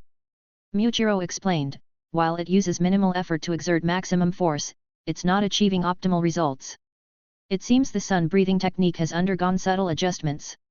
His frequent sparring with the mechanical dolls Yoriichi Type 0 at the swordsmith village had honed his ability to spot such nuances in Tanjiro's demonstration. He noted subtle differences in both the footwork and wrist angles. Tanjiro, demonstrate it again at normal speed. Muichiro requested, this will make the dance more fluid and allow me to clearly see these subtle differences. Yes. Tanjiro complied, beginning his demonstration anew. Thus began a series of repetitions. Once more. Yes. Again. Yes. One more time. Yes. After countless iterations. Once more. Ahem, let me take over. Muichiro was about to ask for another repetition when Adam, noticing Tanjiro collapsed on the ground and unable to stand, stepped forward to take his place. Suoha-senpai, do you know how to owe it? Tanjiro asked, panting heavily, let me continue. I can still keep going. You need to rest first. Look how out of breath you are. Your injuries have just healed, you shouldn't overexert yourself. Adam said, gently pushing him aside, as for your Kagura dance, I've already learned it. I got it after seeing it once. His words were astonishing. Tanjiro was momentarily stunned. In truth, Adam had learned the dance after the first demonstration but hadn't mentioned it. Taking the small wooden stick from his hand, Adam ushered him off the stage. Tanjiro walked to the side with a dazed expression and sat down, leaning against a large tree. What's going on? Tanjiro thought, learned it after seeing it once. Is someone really that talented? His face was full of disbelief. Then he saw Adam begin to perform the Hinokami Kagura. The footwork, postures, and breathing were identical to his own, as if Adam were his clone. Tanjiro's vision blurred, and it was as if he were watching himself dance the Kagura. So scary. He blurted out, feeling an inexplicable fear. This is... Zenitsuo and Inashuk were equally shocked. They wanted to shout but were quickly silenced by others to avoid disturbing Muichiro, who was intently observing. The pillars, while surprised, didn't show any unusual reactions. This was likely because Shinobu had already informed them about Adam's ability to fully learn any sword technique after seeing it just once. Once more. Muichiro repeated. Again. He insisted. One last time. He urged. The sun traversed the sky, temperatures fluctuated, and Adam and Tanjiro alternated performing the Hinokami Kagura, repeating it tirelessly. The others stood transfixed, watching the duo dance throughout the day until the sun kissed the western horizon. That's enough. I've learned it. Muichiro stated flatly, I've reconstructed the sun breathing technique. Really? As expected of Muichiro, a true genius. Incredible. Exceptionally gifted. Is this what genius looks like? Unbelievable. In just one day. Everyone except Jiyu showered him with praise. Let me demonstrate. Muichiro said. He stepped forward, took the small wooden stick from Tanjiro's hand, and began to dance. While the footwork and postures closely resembled the Hinokami Kagura, the angles differed noticeably. The once hesitant movements now appeared more expansive and open. The dance lost some grace but gained a sharp, keen edge. Such a slight difference in angles brought about a significant change. Astounding. Everyone recognized this as the sword form of the sun breathing technique. However, after completing one demonstration, Muichiro caught his breath and furrowed his brow. Sensing something amiss, he mumbled softly, no, something's not right. With that, Muichiro began to demonstrate again. Once, twice, 3 times. No one dared interrupt him. They recognized this as a pivotal moment his success hinged on achieving enlightenment. Time crept by. I see now. It's the breathing. Muichiro stated matter-of-factly, as if grasping the principle were a given. Everyone knew, of course, that this was simply his way unable to express emotions. Muichiro. Without responding, he began another demonstration. The postures and footwork remained unchanged, but the breathing rhythm had subtly shifted, becoming more intense and fiery. Gradually, the wooden stick in his hand began to ignite of its own accord. By now, night had fallen, the hour when demons typically stir. Yet Muichiro danced like a flame sprite, performing the most magnificent display in the darkness. The wooden stick in his hand radiated intense heat. Brilliant flames arose, swirling and rotating with his dance, piercing the night sky and the shadows in everyone's hearts. It brought them a glimmer of hope's dawn. Chapter 32 Early Guidance Training. Analysis start. Analysis complete. Copying start. Copying complete. Sun breathing technique acquired. Sun breathing technique, total concentration acquired. Sun breathing, first form, dance acquired. Sun breathing, second form, clear blue sky acquired. Sun breathing, 12th form, flame dance acquired. A long list of skills materialized on Adam's adventurer card, the dense array dizzying to behold. Sun breathing acquired, haha. What a windfall, indeed. Adam quelled his inner excitement. Though his face remained composed, the corners of his mouth involuntarily curved into a satisfied smile. Shinobu, ever observant, noticed this. Suo-kun seems to be in high spirits. Is it because you learned sun breathing? Ahem, isn't that a rhetorical question? Adam replied with a blink, not denying it. It's still hard to believe learning something just by watching it once. Shinobu had initially doubted his claim, but his recent dance had proven his words true. She had no choice but to believe it now. It's just a head start, Shinobu. No need to feel discouraged. We're comrades, aren't we? Hehe, you're right, Suo-kun. We are comrades. She smiled brightly. After Muichiro's demonstration, his breathing remained steady, but the small wooden stick in his hand had turned to ashes. This is sun breathing. He stated calmly, surveying the group, however, I don't recommend you learn it. Why? A chorus of shouts pierced the sky. Kaneo. Through practicing sun breathing, I've grasped a principle, in martial arts, all paths converge. Muichiro explained, his lifeless eyes fixed on the sky. What's powerful isn't sun breathing itself, but the person wielding it. Rashly adopting a breathing style ill-suited to you will only diminish your strength. What a genius! Such profound insight. As Yoriichi Tsujakuni once said, those who master their path will arrive at the same destination. Muichiro has clearly grasped the truth in these words. Though sun breathing is the original technique, it's not significantly different from its derivatives, aside from its sun-like properties. Sun breathing's power stems from its unique effect on Muzan and its association with Yoriichi, a legendary warrior. His mastery of it was so formidable that it forced the strongest demon into hiding for over a century. However, it's crucial to understand that Yoriichi's strength came from awakening his demon slayer mark and reaching the transparent world, not merely from learning sun breathing. It doesn't automatically grant such power to its users. If it did, wouldn't Tanjiro have immediately surpassed the Hashira upon learning it? For Hashira who've mastered derivative techniques, it's vital to match their personal traits. Hastily switching breathing styles might actually weaken them, leading to stagnation. What do you mean we're not learning it? Sanamai bristled at Muichiro's indirect approach. How are we supposed to fight Muzan Kibutsuji without sun breathing? The Hashira fell into a contemplative silence. Adam stepped forward, offering a solution. Let's combine the best of both. Improve your own breathing technique. The power of sun breathing lies in its sun-like properties. Why not incorporate these into our existing techniques? That's a sensible approach. Chiyome agreed, nodding thoughtfully. Kyojuro's eyes sparkled with excitement as he looked at Muichiro. I actually think I'm quite compatible with sun breathing. I'd like to give it a try. Do as you wish. I'm merely informing you. He said, his expression indifferent as he refrained from further persuasion. Muichiro had no intention of learning sun breathing himself. Instead, he aimed to incorporate its principles into his mist breathing, elevating his own technique to new heights. I'd like to try as well. Mitsurai said softly, my sword technique is similar to gymnastics and dance, akin to the Kagura dance. There might be some commonalities. Her love breathing, a flame attribute-derived technique, shared similarities with sun breathing. Given that sun breathing had previously been adapted into the Kagura dance, she believed it was worth attempting. The rest of the group declined in succession. Well, I'll pass. Tenjin announced, my sound breathing may not be as showy as sun breathing, but it's the derived technique that suits me best and aligns with my ninja way. I'd rather not change. Unfortunately, my stamina isn't sufficient for sun breathing. Shinobu explained, also declining. Count me out too. Same here.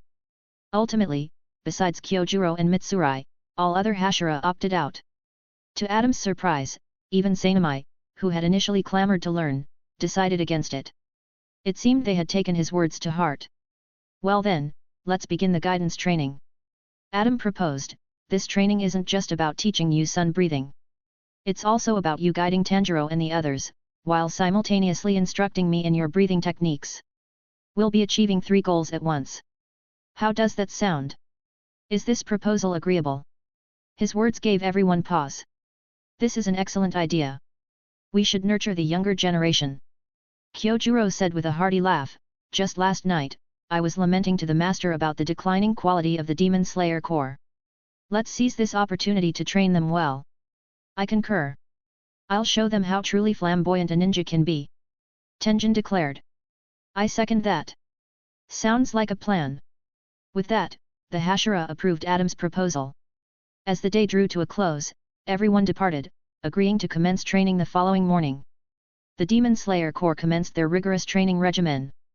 This intensive program wasn't limited to Tanjiro, Zenitsu, Inosuke, and Kaneo swordsmen of all ranks within the Corps engaged in these drills. The training served a dual purpose, to enhance the swordsman's individual strengths and to identify those capable of mastering sun breathing.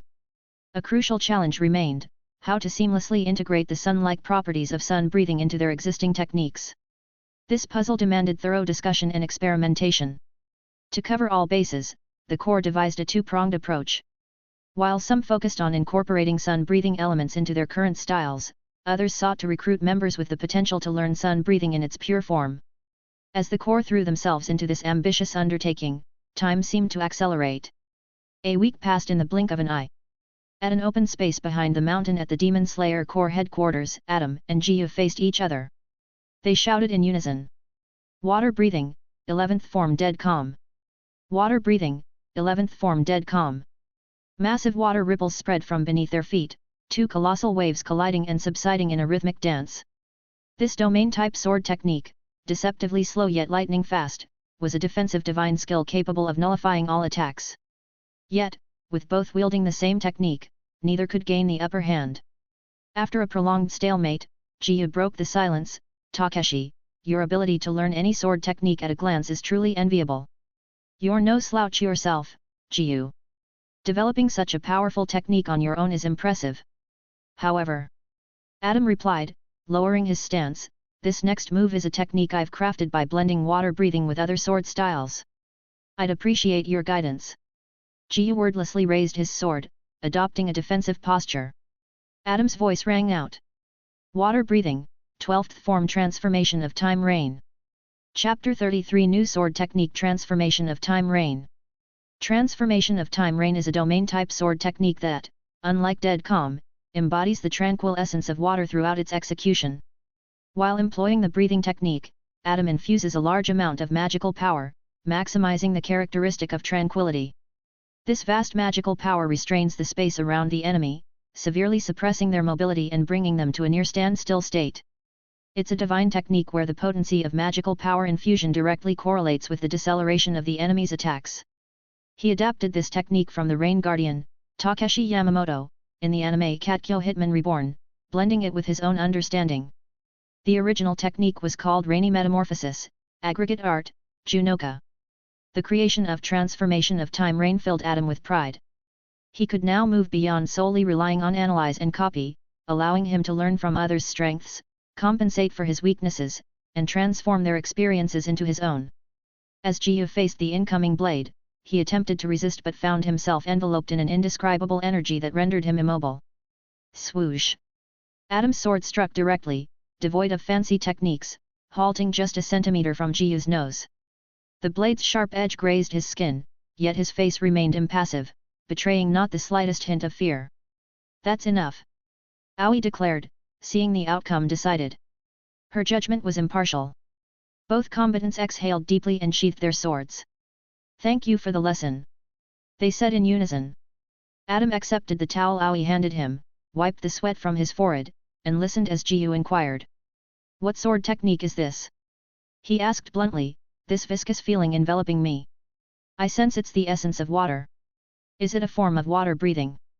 That's right, it's a form of water breathing. Adam replied with a smile, it's a technique I adapted and recreated based on a certain sword skill, using a special energy I inherently possess. That's why you felt immobilized by the envelopment. Jiyu fell silent, unwilling to speak further. What he had created was something Jiyu had realized through countless battles with demons, taking years to perfect before successfully applying it in real combat. Yet Adam, who had learned water breathing less than a week ago, had already comprehended a sword technique no weaker than dead calm. Moreover, in this week, he hadn't just learned water breathing, but also sun, wind, flame, thunder, beast, mist, rock, insect, and flower breathing techniques. Although his self-created sword technique was adapted from others, this talent was not to be underestimated. Indeed, a genius is a genius. Jiyu thought. Unlike himself, who had taken shortcuts. Once again, he sank into self-loathing. Hey, you two, it's time to eat. Mitsurai called out from a distance, today's dinner is very sumptuous. Come quickly. Coming. Adam responded. He turned to Jiyu and said, let's go, let's have dinner first. However, Jiyu declined. He turned and left, saying in a tone devoid of emotion, I'll pass. I'm different from them. You. Adam's mouth twitched. If he hadn't known from the original story that Jiyu felt unworthy and avoided the other pillars due to his inferiority complex, he might have thought he looked down on them. Well, let Tanjiro persuade him. It's a good chance to resolve his inner conflict. Adam considered following to offer some words of persuasion, but then remembered that Jiyu had always wanted Tanjiro to inherit the position of water pillar. At first glance, this seemed inconsequential. However, Tanjiro was actually more suited to sun breathing, being the Demon Slayer Corps' greatest trump card against Muzan, and could never become the water pillar. Adam decided it would be better to let the young boy talk to Jiyu, clarify things, and simultaneously help heal the wounds buried deep in his heart for years. Back at the butterfly estate. Where's Jiyu Tomioka? Hey, where did that guy go? He didn't leave, did he? The solitary Tomioka-san, so cool. TCH, that bastard. Forget about him. Takeshi, come sit, let's eat. Let's eat, let's eat. The pillars, accustomed to Jiyu's unsociable nature, barely reacted to his absence. Instead, they urged Adam to join them for the meal. Let's eat. X9. As everyone dug into their rice bowls, conversation flowed about recent events and training issues within the Demon Slayer Corps. Most pillars agreed, the new members were too weak to deserve a place in the Corps. This sentiment wasn't new. For the past week, they'd been grumbling daily about unqualified recruits, accusing the cultivators of sending any riffraff their way, claiming these newcomers were unfit for Demon Slayer Corps training. However, Adam noticed their complaints had become less frequent. Not because they'd accepted the members' incompetence, but because the recruits' abilities were steadily improving with training, gradually easing the pillars' dissatisfaction. The Demon Slayer Corps was visibly gaining strength, surpassing its former self. If anyone had impressed the pillars from the start, it was undoubtedly Adam. What a genius! An unprecedented genius! Even more brilliant than Muichiro. The pillars realized that people truly couldn't be judged by the same standards. First, there was Muichiro, who became a pillar after wielding a sword for just 2 months. Now, Adam had mastered all breathing techniques in a week and was on par with the pillars. Initially, when they witnessed him effortlessly reproduce their painstakingly refined sword techniques after a single observation, the pillars struggled to accept this paradigm-shattering phenomenon. As Adam continued to effortlessly learn and master the pillars' sword techniques, they gradually began to accept it as normal, eventually becoming desensitized to his extraordinary abilities. It really is, too much of a genius. Important things must be said thrice. After a while. Thank you for the meal. X9. After the meal, the pillars prepared to leave. At this moment, Adam stood up and addressed everyone present. Everyone, I'm planning to leave for a while. Leave? Why? What's the reason? His sudden announcement caught all the pillars by surprise. However, he didn't elaborate, only offering a vague explanation, I need to return to my hometown. There's something I must take care of. In reality, it wasn't anything significant. The cabbage harvest season campaign in the parallel world was approaching, and he wanted to return early to capitalize on this money-making opportunity. He hadn't forgotten his Xi 200000 debt to Wiz, and he also wanted to use this chance to acquire better equipment for his team members. The other pillars remained silent, but Shinobu smiled and said, well, since Suo-kun says so, I'll arrange for someone to escort you out first thing tomorrow morning. Thank you for your trouble, Shinobu. Adam nodded. The pillars' expressions subtly changed upon hearing this. They feared he might not return. His talent was truly extraordinary, even surpassing Mujiro's. The pillars had privately discussed before that the key to defeating Muzan Kibutsuji might not lie in sun breathing, but in Adam himself. They had a premonition that the secret to slaying the demon progenitor rested with him. However, since he wasn't an official member of the Demon Slayer Corps, they had no authority to keep him against his will. This is troubling. We must consult with the master. The pillars thought, exchanging covert glances. Adam remained blissfully oblivious to their concerns. Chapter 34 Meeting with Kaguya Yubayashiki. Nightfall. Adam was alone. The past week had been fruitful for him. Not only had he learned all the breathing techniques, but he had also mastered the powerful skill breathing technique, total concentration constant. Don't underestimate this achievement. He had nearly failed to learn it. Strictly speaking, breathing technique, total concentration constant wasn't considered a skill, but rather a state of maintaining breathing technique, total concentration. The embarrassing part for Adam was that while he understood how to use this skill and had successfully employed it, he struggled to maintain this state for extended periods. This realization also shed light on the limitations of his cheat skill. Fortunately, his talent proved substantial.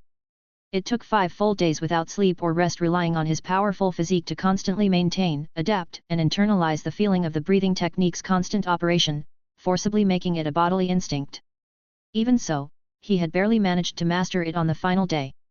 Breathing technique, total concentration constant, was undoubtedly challenging to learn. However, the rewards it brought were equally immense. Adam could feel his physique becoming even more powerful under the enhancement of the constantly operating breathing technique. Surprisingly, he discovered that he was strongest when using water breathing, even more so than when using sun breathing. This week, he had learned over a dozen breathing techniques, but only the water breathing technique felt the most natural. The effortless feeling it provided left him incredibly satisfied. He found this peculiar until he noticed an inconspicuous skill among the dense list on his adventurer card: Advanced Water Element Affinity. Suddenly, it all made sense. It had to be Aqua's doing. As the goddess of water, she was the only one he knew capable of bestowing elemental affinities. Of course, there was also the possibility he had unknowingly copied it. Thoughts of Aqua led him to wonder about Kazuma and the others. Were they eating well? Had they found better lodging than the stable? How were they getting along with Megaman, Darkness, and the rest of the group? As these questions surfaced in his mind, he realized he was beginning to miss his team members. Knock knock knock. A knock at the door interrupted Adam's thoughts. As he pondered how his team members might welcome him back, Shinobu's voice carried from outside. Suo-kun, are you resting? The master requests your presence. Kaguya. Adam's surprise was evident in his voice. Just a moment. He wondered what could be so urgent at this late hour. Hastily tidying his disheveled clothes, he opened the door to find Shinobu waiting. Shinobu, do you know why Master Yubayashiki is looking for me? I'm sorry, Suo-kun, I don't know why the master is calling for you either. She replied with a smile. However, her expression suggested she wasn't as clueless as she claimed. Adam sensed a mystery afoot. Lacking mind-reading abilities, he had no choice but to follow her lead. The Demon Slayer Corps headquarters was a short distance from the Butterfly Estate. Upon arrival, Adam found the entire house ablaze with light, as if welcoming an honored guest. Undoubtedly, the reception was for him. Such a grand welcome. Adam furrowed his brow slightly, puzzled by Kaguya's summons. Throughout the week, save for their initial meeting, all instructions had come through the pillars. Outside, Shinobu bowed and announced, Master, Suo-kun has arrived as requested. Thank you for your efforts, Shinobu. Said Kaguya, emerging with the support of his children and wife. You may withdraw now. As you wish. She nodded, but not before offering Adam one last smile. There's something afoot. Adam thought, his first instinct. Though Shinobu's smile bore no ill will, he couldn't shake a sense of unease. Suo-kun, please, join me for a chat. Kaguya's noble lineage was evident in his impeccable manners and etiquette. His steady voice carried a warmth and approachability that put one at ease. I'd be honored. Adam replied, his own upbringing shining through despite the sightless eyes. He followed Kaguya's pace into a clean, bright hall. Its layout was simple: a single table where tea was brewing. The aroma was rich, long-lasting, and mellow. The tea is slightly aged. Adam noted mentally, then paused in surprise. When did my sense of smell become so acute? Before he could dwell on this, Kaguya spoke. Suo-kun, please, have a seat. Adam settled onto the tatami mat.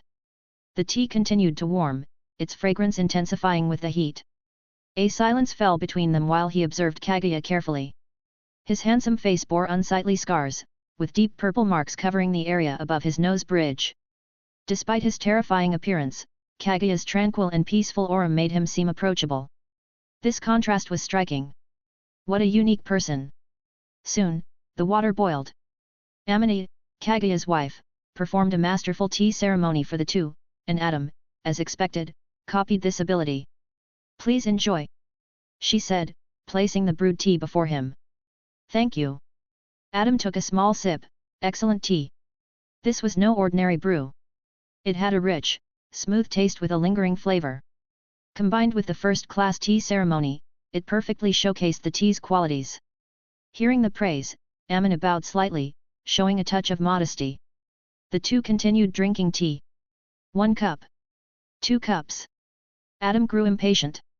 Though it's said that whoever speaks first loses the initiative, he disliked the roundabout ways of prominent families. He decided to speak directly. Master Yabayashiki, continuing like this will only waste both our time.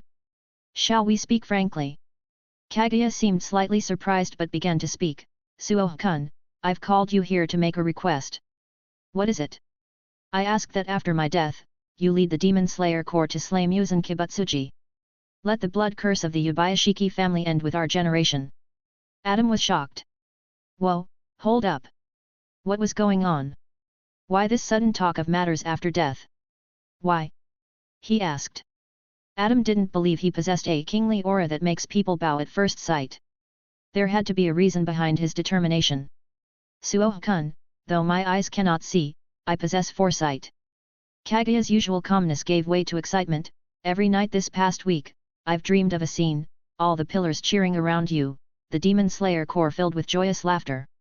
Nearby lies Muzan Kibutsuji's corpse, gradually turning to dust and scattering in the distance under the scorching sun. I believe this vision is because of you, Suo-kun. He wasn't trying to deceive Adam, he had genuinely experienced these dreams. Initially, Kaguya had planned to build a relationship with him gradually, allowing the Demon Slayer Corps pillars to interact with him more until he naturally chose to join their ranks. However, just an hour ago, his children had informed him, Takeshi Suo wants to leave. Please find a way to prevent this. For a moment, Kaguya felt panic. In the 1,000 years since Yoriichi Tsujikuni, this generation of the Demon Slayer Corps was the closest to defeating Muzan Kibutsuji, and held the highest hope of killing him. If they couldn't end the demon progenitor in their time, it was unlikely anyone would ever bring him to justice. Adam's sudden appearance represented the Demon Slayer Corps' greatest hope for eliminating the demons. He was the person most likely to complete this mission. This was both Kaguya's judgment and his premonition. Thus, he felt compelled to do everything in his power to keep Adam in the Demon Slayer Corps. However, the young man before him seemed reluctant to stay. Chapter 35 Refusal. Faced with the expectant looks of the three people, Adam didn't immediately agree. Instead, he secretly activated his skill, having just heard a faint sound. Enemy Detection. Enemy Detection is an exploration-type skill that can search for enemies through ordinary terrain. It grants the divine ability to judge enemy positions in advance, scouting terrain, and sensing foes. This extremely useful skill is a must-learn for the thief profession. Just as I thought. The hall where Adam stood had a simple layout, seemingly without hiding places. However, an extremely well-concealed private space existed in the corner. Hidden there were the Hashira of the Demon Slayer Corps. No wonder it's like this. An unnecessary misunderstanding has occurred. He thought to himself. He must have spoken ambiguously, making the Hashira believe he was leaving. Worried he wouldn't return, they asked Kaguya to come out and persuade him to stay. Over the past week, Adam had sensed an inexplicable hope and expectation from everyone in the Demon Slayer Corps. He could guess their intentions. Yet he hadn't expected Kaguya to pay such a high price, even risking the entire Demon Slayer Corps just to ask him to stay. "I'm sorry, please forgive my refusal," Adam said softly after a moment's consideration. "I lack the ability to lead the Demon Slayer Corps, and I'm not the most suitable person to become its leader." Adam was self-aware. He understood that leading the Demon Slayer Corps required more than just strength and strategy. It demanded prestige in the hearts of the people. These latter qualities were, in fact, the most crucial. Clearly, he lacked these two essential elements that command respect and loyalty. Without them, his strength alone wouldn't be enough to lead the members of the Demon Slayer Corps effectively. "Suo-kun, everyone in the Demon Slayer Corps hopes you can become the head of the organization. I also hope." "No, there's no need to say more," Adam interjected before Kaguya could finish. "I'm certainly not suitable to be the leader of the Demon Slayer Corps. Moreover, there's a more fitting candidate for this role." With these words, he turned his gaze towards the young boy sitting next to Kaguya. Kiryu Yubayashiki. Faced with Adam's direct gaze and the pressure it carried, Kiryu showed no fear. He met his eyes calmly and directly. Such composure at such a young age proved him worthy of being the successor raised by a great family. Adam nodded in satisfaction. "Compared to me, isn't Kiryu more qualified?" Kiryu was the heir to the Yubayashiki household and the predetermined next leader of the Demon Slayer Corps before his arrival. He possessed the necessary bearing, prestige, and support of the people, qualities that made him the rightful heir. It was Adam's sudden appearance that had prompted Kaguya to reconsider his decision. To reassure the Hashira and prevent misunderstandings, he made a promise: "Please be at ease. I will do my utmost to help the Demon Slayer Corps defeat Muzan Kibutsuji." As an honorable young man, Adam wouldn't simply take advantage of the Corps' generosity without giving back. Having received such great benefits, he felt obligated to contribute. "Since you've put it that way, Suo-kun." Kaguya nodded slightly. "No. Takeshi, I believe in you." The shift in address was his attempt to forge a closer connection with Adam. In truth, Kaguya agreed with the proposal. It was the best choice for everyone involved, a mutually beneficial outcome. "Then, I'll take my leave, Master Yubayashiki, sir." Adam bowed slightly, preparing to stand. "Wait a moment, Takeshi." Kaguya motioned for him to stay, then turned to his wife. "Bring the item." Amini rose and retrieved an object from the cabinet. "This is..." Adam's eyes widened slightly. Before him lay none other than a Nichiren blade. "This is a Nichiren blade," Kaguya said, taking the weapon and personally handing it to him. Since Takeshi has joined the Demon Slayer Corps, how could he not have one? The Nichiren blade is standard equipment for every Demon Slayer Corps member and their primary weapon for slaying demons. Despite the scarcity and difficulty in mining the scarlet crimson iron sand ore used to forge these blades, the wealthy Yubayashiki family has managed to provide one for each Corps member. "The Nichiren blade in your hand was forged by the best swordsmith in the village," Kaguya added. "The best swordsmith?" He pondered the implications. Surely, a sword forged by the village's best swordsmith would be the finest blade available. Yet, a nagging doubt made him fear it might snap with a mere crack.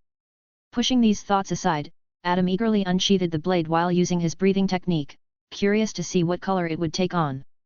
As the blade changed color, he was stunned. Black? He had expected it to be water blue, given his instinctive use of the water-breathing technique. Instead, the Nichiren blade in his hand was pure black. Just like Tanjiro's. Disbelieving, Adam tried using sun, flame, wind, thunder, and other breathing techniques.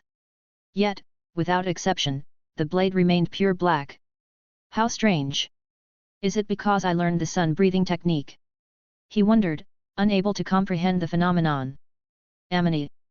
Kaguya asked, "What color is Takeshi's Nichiren blade?" Aware that Adam had mastered all breathing techniques, he was keenly interested in the color of his Nichiren blade. He turned to his wife for confirmation. Black. Amini replied after careful observation, "Suo-kun's Nichiren blade is pure black." "Is that so?" Pure black. Kaguya mused, his voice laden with meaning, the same color as Tanjiro's Nichiren blade. Sensing his hidden knowledge, Adam engaged him in further discussion. As their conversation deepened, so did the night. Some time later, Adam was the first to express his intention to leave. It's getting late, and the master is in poor health. I shall not disturb you further and will take my leave now. Kaguya was a person who understood etiquette and knew when to advance and retreat. Although Adam had been enjoying their conversation, he suggested that Kaguya rest early for the sake of his weak health. Very well. He nodded slightly, a smile gracing his face. From beginning to end, he had shown no intention of driving Adam away. Even though he was already unable to sit still, his body slightly trembling and his forehead beating with sweat, he showed no impatience. Kaguya was truly an admirable leader. For such a person, Adam didn't mind offering some help to alleviate his physical burden. Master, please allow me to treat you, he said, moving to Kaguya's side. Purify. Heal. Pale blue and pale green light successively enveloped Kaguya's entire body, greatly alleviating his increasingly tired and unbearably heavy body and mind. Thank you, Takeshi. I feel much better, he said with sincere gratitude. I'm sorry, at present I can only provide relief. Adam's purification ability wasn't strong, at most, it could delay the onset of his curse. It couldn't achieve the level of complete purification that only deities like Aqua could perform. It's fine. I'm already very satisfied with just this, Kaguya said, his open-mindedness evident. He had never cared much about his own life or death. To kill Muzan, he was willing to use himself as bait to lure that demon into a trap. Being able to live a bit longer now was already the greatest blessing. Well then, I'll take my leave now. Adam bowed slightly and turned to leave. Chapter 36 Avoiding Battle. Leaving the brightly lit Demon Slayer Corps headquarters, Adam walked alone on a dimly lit path, still mulling over recent events. To think we'd entrust our future to an outsider, it's truly frustrating and vexing. Adam said loudly, then glanced toward an empty space nearby. You all feel the same way, don't you? As soon as he finished speaking, with a whoosh, 9 figures materialized in the empty space. Dressed in elegant attire and exuding an imposing presence, they were the Hashira of the Demon Slayer Corps, all 9 of them. Ah, haha. We've been exposed, haven't we? Shinobu spoke first, her laughter an attempt to ease the tension. Among the 9 Hashira, she was the most adept at smoothing over awkward situations. Adam sighed, I didn't notice at first, but when Master Yubayashiki mentioned his impending death, I heard a slight noise. It was you, wasn't it, Sanamai? Observing the silent wind Hashira with his head bowed, he hadn't expected this unruly and hot-tempered man to react so strongly to the news of Kaguya's limited time. It was precisely Sanamai's involuntary sound that had prompted Adam to activate his skill, revealing the presence of all the Hashira. Come to think of it, not only his sense of smell but his hearing had sharpened too. He suspected this was another effect of his analyze and copy ability. It seems this skill has other unknown capabilities yet to be discovered. Halting his wandering thoughts, Adam turned to ask, I've already stated that I'll help you deal with Muzan Kibutsuji. Why are you following me? Do you have any other concerns? No, we don't have any issues. Ah, is that so? Seeing the inexplicably hopeful look in the eyes of the 9 Hashira, he felt a wave of irritation. Although the Demon Slayer Corps hadn't resorted to moral blackmail and were even willing to risk everything to keep him, he couldn't bring himself to like these people who seemed to disregard their own lives. TCH. He clicked his tongue in annoyance, aware of his inability to change their mindset. Destroying Muzan had become their obsession, and no amount of persuasion would shake their resolve. All Adam could do was try his best to prevent them from sacrificing themselves needlessly. Looks like there'll be no sleep tonight. Muttering softly, he then called out loudly to the 9 Hashira, Hey, you lot, come with me. Go where? To tell you more about the 12 Kizuki. His lips curled into a mischievous smile, since you've placed your hopes on me, you'd better show more of that do-or-die spirit. At least, don't get wiped out by the 12 Kizuki before we even face Muzan Kibutsuji. Having agreed to help the Demon Slayer Corps eliminate the demon progenitor, Adam knew the plan needed to change. They couldn't simply follow the original story, hunting down the 12 Kizuki one by one. If they did that, how many Hashira would be sacrificed? These pillars were invaluable assets, each capable of swaying the final battle's outcome. He was determined to prevent their untimely demise. A single conclusion emerged, they needed a coordinated assault. Their strategy? Launch a lightning-fast, decisive strike to catch Muzan off guard. While he reeled, they'd swiftly eliminate him, causing all his demonic underlings to perish in one fell swoop. Adam had contemplated picking off the 12 Kizuki individually. However, armed with knowledge of their blood demon arts, he realized keeping them around could actually benefit the Demon Slayer Corps. As the art of war states, know your enemy and know yourself. If you have 100 battles to fight, you will be victorious 100 times. While they will have an absolute advantage in knowledge, the demons will remain in the dark. With proper preparation, the Demon Slayer Corps could efficiently dispatch the 12 Kizuki and then confront Muzan at full strength without losing a single member. Back at the Butterfly Estate, Adam shared crucial information about the 12 Kizuki with the Hashira, focusing on the upper-rank demons. He detailed upper rank 1's moon breathing, 2's ice blood demon art, 3's martial arts and fighting spirit, 4's clones, 5's pot, and 6's twins.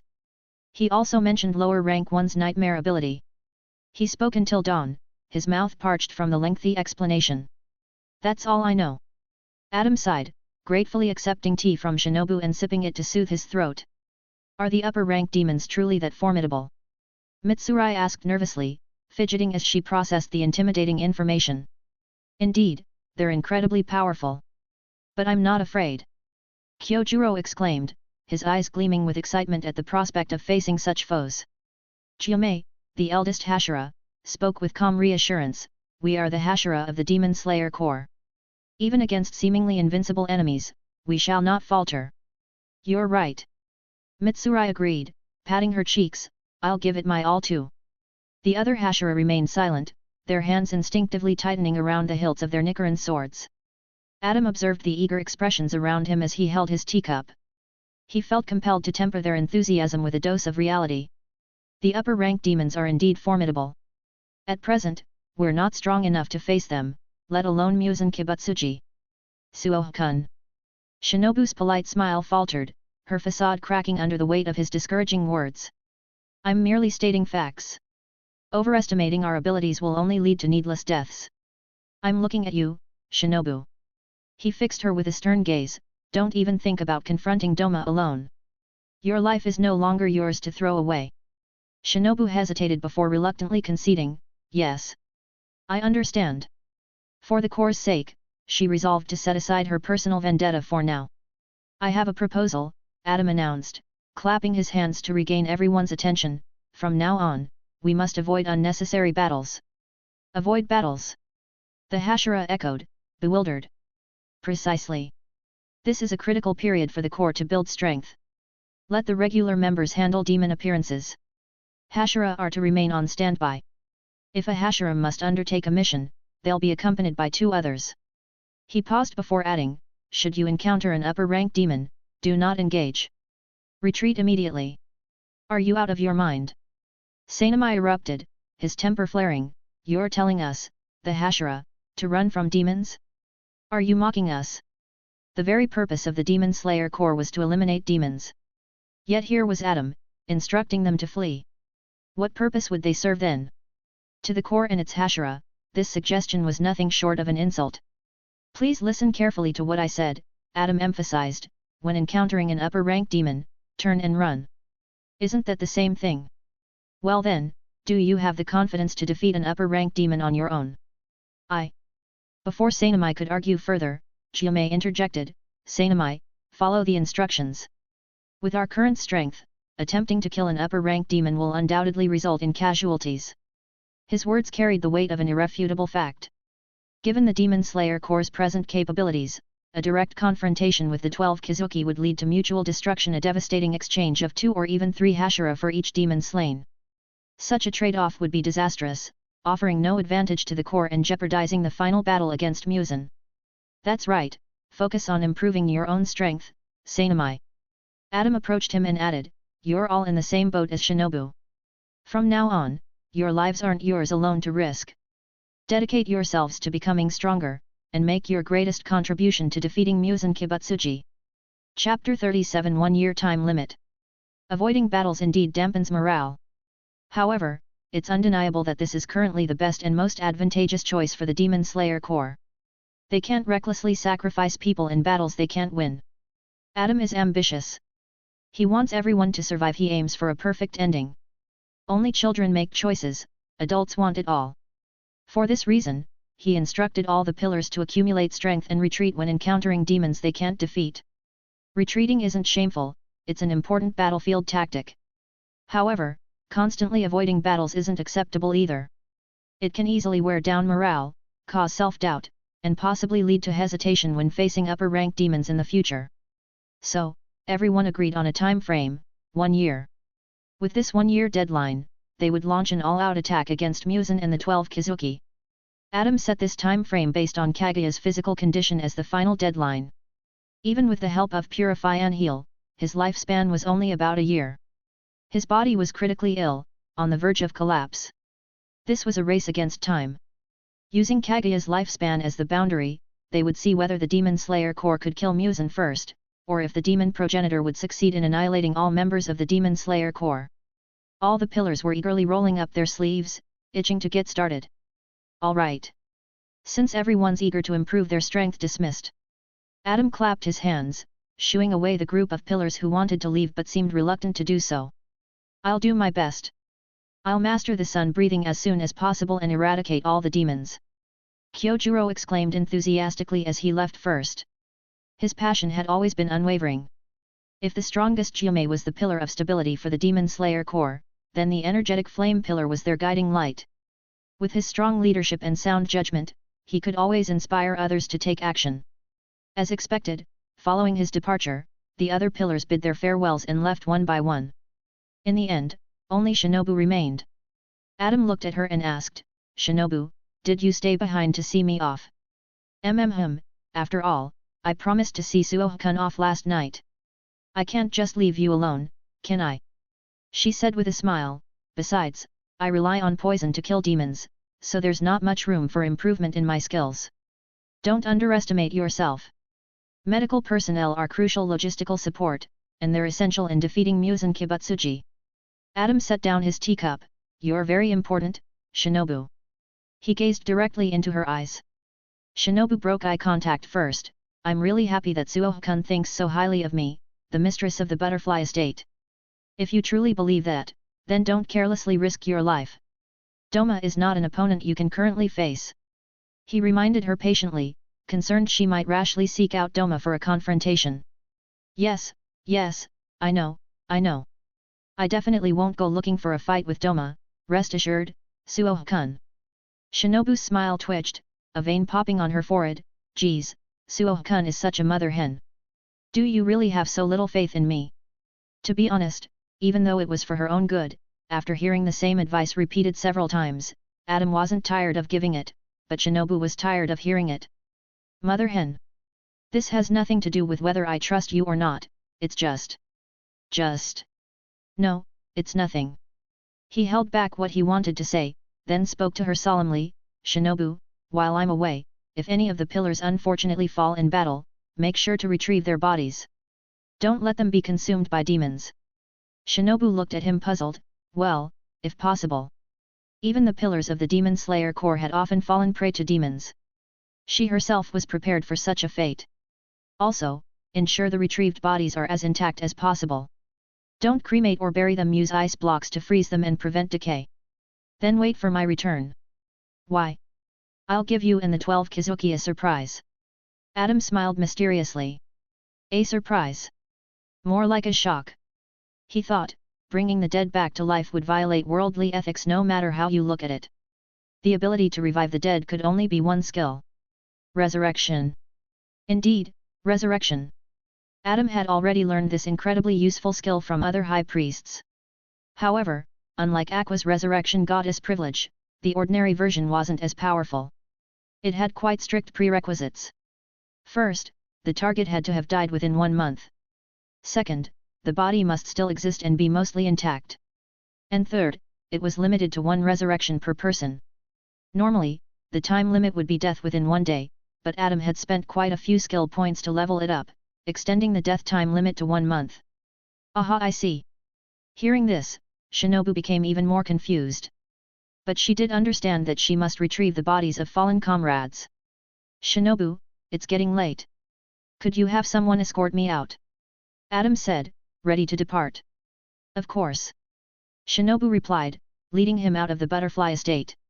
As they walked, Adam spoke. Shinobu, while the pillars are self-motivated, we shouldn't let the other Demon Slayer Corps members slack off. Especially Tanjiro and his two companions. I'm sure you've noticed their extraordinary talent. They'll likely become crucial in our fight against Muzan Kibutsuji. Shinobu smiled.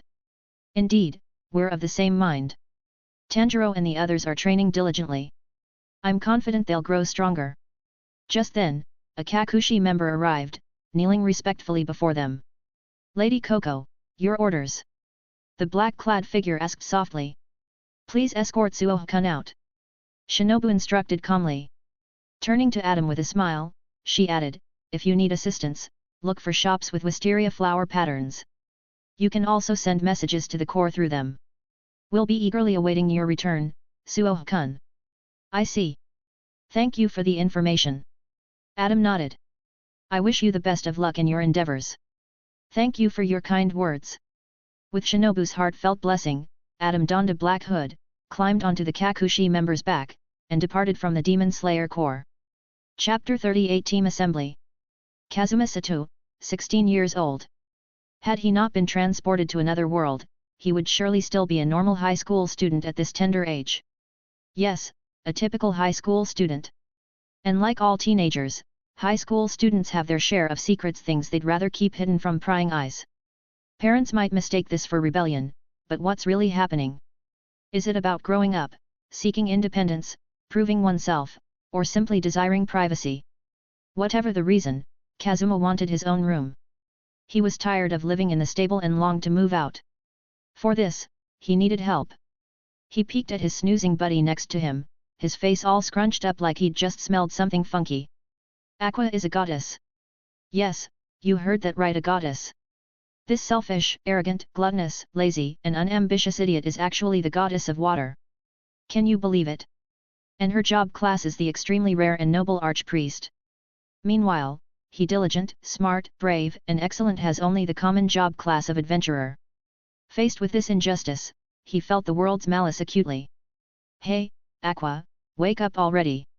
Kazuma called out to her as she snored away beside him, get up, the sun's already shining on your butt. The groggy Aqua turned over, mumbling, let me sleep a bit more. I'm exhausted from exorcising spirits last night. Seriously? This chick Aqua, sprawled out like a starfish and snoring like a chainsaw, is supposed to be the goddess of water? No way. Kazuma Sato, ain't buying it for a second. Get up right now, you idiot goddess. He shoved her. Aren't we supposed to go on a quest today? Quest? She looked at him with sleepy eyes. Didn't we just finish one last night? How about we rest for another day? Rest for another day. Kazuma's voice lowered, his displeasure evident. Her words only fueled his anger. The previous night, they had finally completed the Purify Cemetery quest assigned by their leader, Adam Carter. Damn Aqua! She had initially agreed to complete the quest earlier, but when night fell, she claimed exhaustion and refused to accompany him to the graveyard. After days of procrastination, they had finally finished it just hours ago. Some goddess she was, more like a party pooper without a fun bone in her body. Her heart was so tiny, it made that chill Lichwiz look like a big softy in comparison. He glanced at Aqua, then mentally compared her to Wiz. Indeed, the difference was huge. Hey, Kazuma! Aqua, who was just snoozing away, suddenly popped up like a jack-in-the-box. Is it just me, or did I catch someone talking smack about me? This idiot is always sensitive about these things, Kazuma thought, but he played it cool. No way, Aqua. You're a big shot goddess who'd have the guts to trash talk you behind your back. Really? Really, really? Hey, Kazuma, did you know? Us gods can smell a lie from a mile away. It's like a perk of the job. I'm sorry, Lady Aqua. I take back what I said about thinking you had a tiny heart. Humph. Aqua stuck her nose in the air, but decided to let him off the hook this time. This exchange didn't escalate their conflict. Bickering had long since become their daily routine to grow closer, and this level of teasing was now normal. However, after this commotion, Aqua finally got up. Hey, Aqua. What? Let's go on a quest. Okay. Hey. Kazuma was instantly on alert. Aqua, who always tried to slack off and avoid work, had actually agreed to go on a quest immediately. Something must be wrong. Aqua, why? What? Hey, what's the deal? You're usually all about dodging work, but now you're jumping at the chance to quest with me? What gives? Oh, Kazuma, look, we're teammates, right? Of course we should act together. Aqua patted his shoulder with an exaggerated fake smile, pretending they were a united team. Yeah, I hear you. Kazuma rolled his eyes. Now spill the beans. What's the real deal here? Well. Come on, out with it already. What's the real reason? Under the intense pressure of his gaze, Aqua had no choice but to confess the truth, whispering, if we don't work, we'll go hungry tomorrow. We have no savings left. Wait. Kazuma's piercing voice echoed through the stable, making the ceiling dust do a little dance. He shouted angrily, where's the money? Where did it go? I bought alcohol. You bought alcohol? Kazuma grabbed her shoulders, shaking her like a maraca. Xi 100000, you blew Xi 100000 our entire stash on alcohol. Xi 100000. This sum represented the leftover money from crafting Darkness's shield, combined with the team's hard-earned savings. It was, essentially, their entire fortune. Well, you see, this alcohol is a premium sparkling wine. I heard it's a bestseller with an exquisite, lingering taste, so naturally, it's quite expensive. Aqua's voice trailed off, barely audible as she recognized her wrongdoing. You idiot goddess! Kazuma erupted like a roaring emperor, his tirade leaving her unable to lift her head. Carter-senpai shouldn't have trusted you with our funds. Look at what you've done. You've betrayed his trust. How are we going to explain this when he returns? An hour later. A calmer Kazuma and a tearful Aqua finally left the stable. Adventurers Guild. Kazuma and Aqua arrived at the Adventurers Guild, where they met up with Megaman and Darkness. So that's the situation. Because Aqua spent all our money, we need to go on a quest. Kazuma explained to the two, then added considerately, of course, if you two have urgent matters, we won't force you to join us. Although Megaman and Darkness were team members, he was willing to let them tend to their own affairs if necessary. What are you saying, Kazuma? We're a team, aren't we? That's right, my explosion magic has been itching to be used. The mention of a quest excited both Megaman and Darkness. For the past week, since they began customizing Darkness's shield, the team had been in a standby state. Today, they might finally embark on their adventure. The two's hearts burned with anticipation. All right. Then let's accept a quest. Oh. X3. Everyone approached the quest board and began examining it carefully. Suddenly, Kazuma had a thought, by the way, Darkness's shield should be ready, right? Let's pick it up later and test its quality. Yes, let's retrieve it later. Darkness suddenly became coy, bringing back the shield, starting to train, discipline, and such. Ha! Hey, cut it out. Kazuma looked at the flushed woman with disgust. Don't start your embarrassing delusions here, you perverted female knight. His intention was to make Darkness restrain herself, but it had the opposite effect. She became even more immersed in her fantasy. To call me a pervert? Ha! Kazuma moved away, thoroughly disgusted. Kazuma, what quest should we take? Aqua asked, having scanned the board for a while without success. She turned to him for guidance. Hey, let's go for the toughest one. I mean, I'm the archwizard here.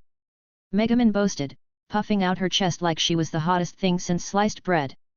Kazuma rolled his eyes and shot back, more like the Crimson Demon with a few screws loose, if you ask me. Since when did I get that fancy new title? Megaman squawked, flailing her arms like a startled chicken. Ignoring her exaggerated outcry, Kazuma selected the quest most suitable for their team at present, subjugate 5 forest dire wolves. Let's go with this one. With Kazuma's choice made, the group noisily exited the adventurers' hall. Unbeknownst to them, a mysterious figure trailed silently in their wake. Chapter 39 Darkness's new equipment, the Magnolo Giant Shield. Weapon Shop. Everyone gathered in a circle to evaluate the item before them. Is this the shield made from Carter-senpai's blueprint? Kazuma looked at the enormous shield, imagining darkness lifting it, and shuddered. It's so heavy, can she even lift it? Megumin's face was full of doubt. As an archwizard with physical strength even lower than the high school boy next to her, Megumin couldn't help but wonder if darkness could actually lift such a heavy shield. She should be able to. The impulsive Aqua squatted down, attempting to lift the large shield. Heave-ho, heave-ho, heave-ho. Despite her efforts, the giant shield didn't budge an inch. I can't. Huff. Aqua panted heavily, it's too heavy. I can't lift it. Hey Aqua, some goddess you are. Can't even budge a regular OL shield. Kazuma's snarky comment made her face scrunch up like she'd bitten a lemon. Oh yeah? Well, excuse me for not being a musclehead. Aqua yanked on his shirt, jabbing a finger at the massive shield. I'm a high priest, not a tank like darkness, day. Not one to back down, she decided to spice things up. Tell you what, smartapants. You lift it, and I'll hand over my cut from today's quest. But if you can't, I get your share. How's that sound? Kazuma's eyes lit up like a kid in a candy store. Ooh, throwing down the gauntlet, are we? You bet I am. Aqua stuck her nose in the air. What are you gonna do about it, hey? Pfft, challenge accepted. Kazuma rolled up his sleeves like he was ready for a brawl, but let's kick it up a notch. Oh? Do tell. That fancy schmancy bubbly you splurged on? If I can lift this bad boy, it's mine to chug. Fine. Then I want the steak tonight. You're on. Aqua eyed his scrawny frame and smirked, ha. As if noodle arms here could budge it. Bring it on, weakling. Oh, it is so on. Kazuma crouched down, looking like a grumpy frog ready to pounce. Darkness was utterly bewildered. Wasn't this shield custom made for her? How had it suddenly become a betting tool between these two? Humph, foolish Aqua. Kazuma revealed a sinister smile as he prepared to lift. I'm in a class that can learn all skills. Guess how many skill points I've put into body enhancement? What? Aqua stammered, clearing her throat to hide her surprise. You're truly despicable. Kazuma ignored her. In a rare display of Shinobu, he shouted. Maximum physical ability. Nothing visibly happened, as body enhancement was a passive skill. Lift. Lift, damn you. Kazuma's face turned red as he strained to lift the giant shield. Despite his efforts, he couldn't budge it an inch. Give it up, young man. The weapon shop owner, hunched behind the counter, rested his chin on his right hand and said mysteriously, you won't be able to lift it. Hearing this, Kazuma immediately deflated, collapsing onto the shield and panting heavily. Why?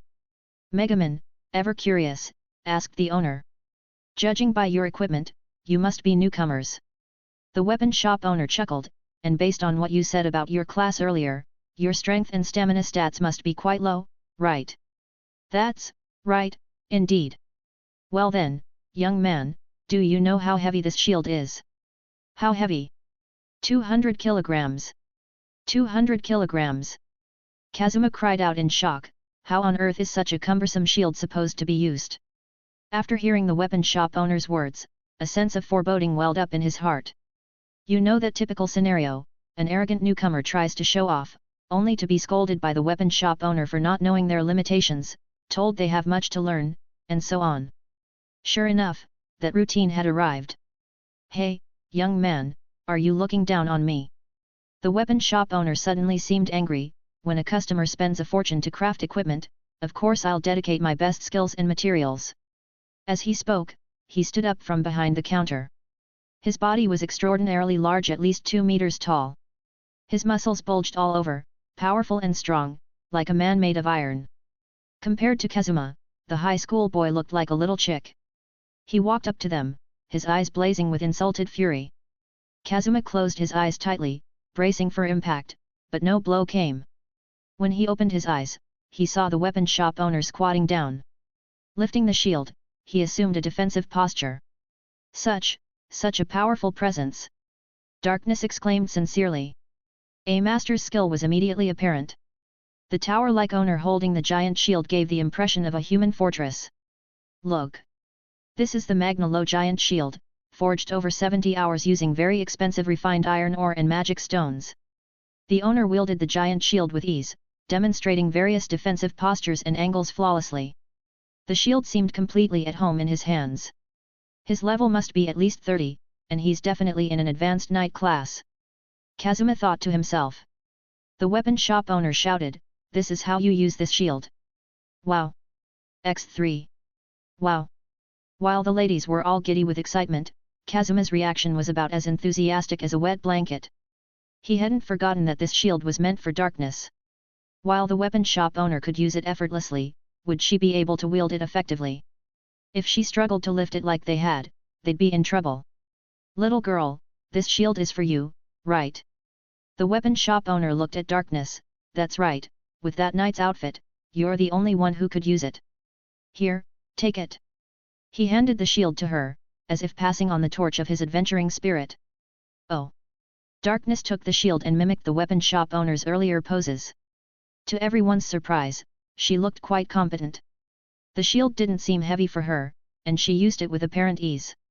"Little girl, you've got quite a talent." "Oh no, I'm far behind you, sir." "Hahaha, keep working hard. You're the last line of defense protecting your teammates, never let them get hurt." "Yes, I'll heed your advice." Seeing the two chatting so amicably, Kazuma covered his face and muttered, "I forgot, our crusader isn't just a pervert, she's also a physical monster. Oh right, let me give you another gift." The weapon shop owner, impressed by darkness, decided to offer her something extra. He turned back to the counter, rummaged around behind it, and finally pulled out a pitch-black object. He wiped the dust off it with a nostalgic look. Suddenly, the black object began to emit a unique, magnificent glow. It was a silver helmet. "This was my equipment back in the day, but I don't need it anymore, so I'll give it to you." He reminisced about the past as he passed on his memories. "Thank you so much for your gift. I'll accept it with gratitude." Darkness didn't refuse, but thanked him and accepted it. She knew that between kindred spirits, there was no need for polite words. Taking it was enough. The weapon shop owner waved his hand wearily, indicating they could leave. With that, Darkness and the others departed. Chapter 40. Life hangs by a thread. Kazuma, Aqua, Megaman, and a person clad in iron armor emerged from the weapon shop. The quartet strolled down the street, the iron-clad figure clanking behind them. They couldn't help but notice the weird looks they were getting from folks passing by. "What's that? An iron barrel? No, it's clearly a person. An adventurer. Must be a knight. But why would a knight dress so bizarrely? Performance art."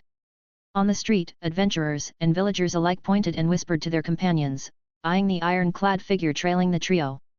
"Hey Darkness, aren't you drawing too much attention?" Kazuma scolded, discomfited by the onlookers' stares. Indeed, these gazes feel rather unfriendly. "I agree." Both Aqua and Megaman expressed their unease. Darkness, however, reveled in the situation. "Is that so? I find these gazes intoxicating." Ha! How wonderful!" she panted, her face flushed. "Damn it!" Kazuma muttered under his breath. Her perversion had reached astronomical heights, leaving him at a loss. Truth be told, he loathed standing out. Sure, he wanted people to notice him, but not like this. He was after the good vibes, not the stink eye from strangers. He knew he had to cook up a quick getaway plan before things got even weirder. "Hey, guys, let's get out of here fast." Kazuma took the lead and dashed off, leaving the others behind. "I don't want to be famous. I'm going ahead. Out of my way." With that, he bolted out of Axel's village. "Hey, wait up! Kazuma, you despicable coward!" Seeing him flee, Aqua and Megaman quickly sped up to chase after him.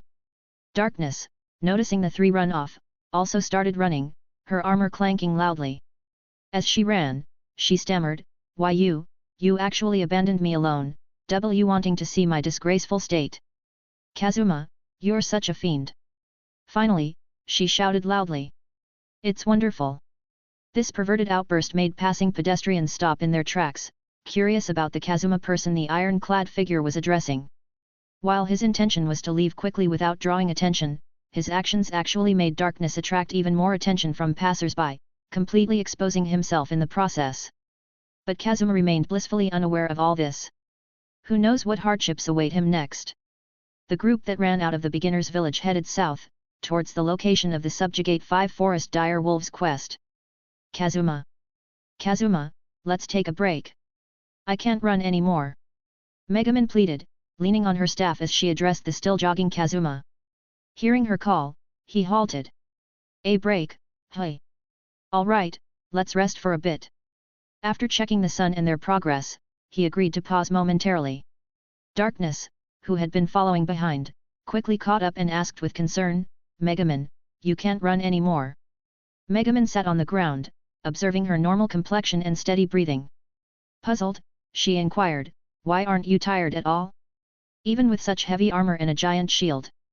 Hearing this, Darkness shyly scratched her helmet and replied sheepishly, well, although I'm not good at attacking, when it comes to endurance, I'm confident I won't lose to anyone.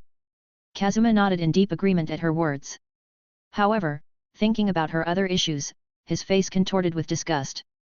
His team's crusader indeed possessed stamina and endurance far beyond normal people, but her level of perversion was equally unmatched.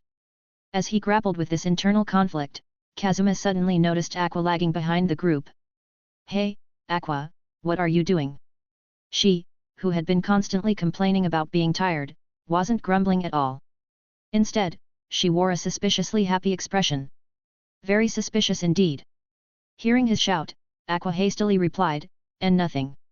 I just fell behind a bit. Extremely suspicious. Something was definitely amiss. Just as Kazuma was about to investigate, a beast's roar pierced the air. Roar. It was a tiger's roar. The sound, full of dominance and incredibly intimidating, caused countless birds and beasts to scatter in flight, awakening the quiet forest. Everyone's heart skipped a beat. What's going on? What happened? Kazuma asked his teammates, suppressing his panic, are you all okay? We're fine, we're fine. I'm all right. Megumin asked fearfully, gripping her staff, what on earth is happening? Darkness stepped forward, her face under the helmet looking grave, and said solemnly, it's probably the beginner's bane. What's a beginner's bane?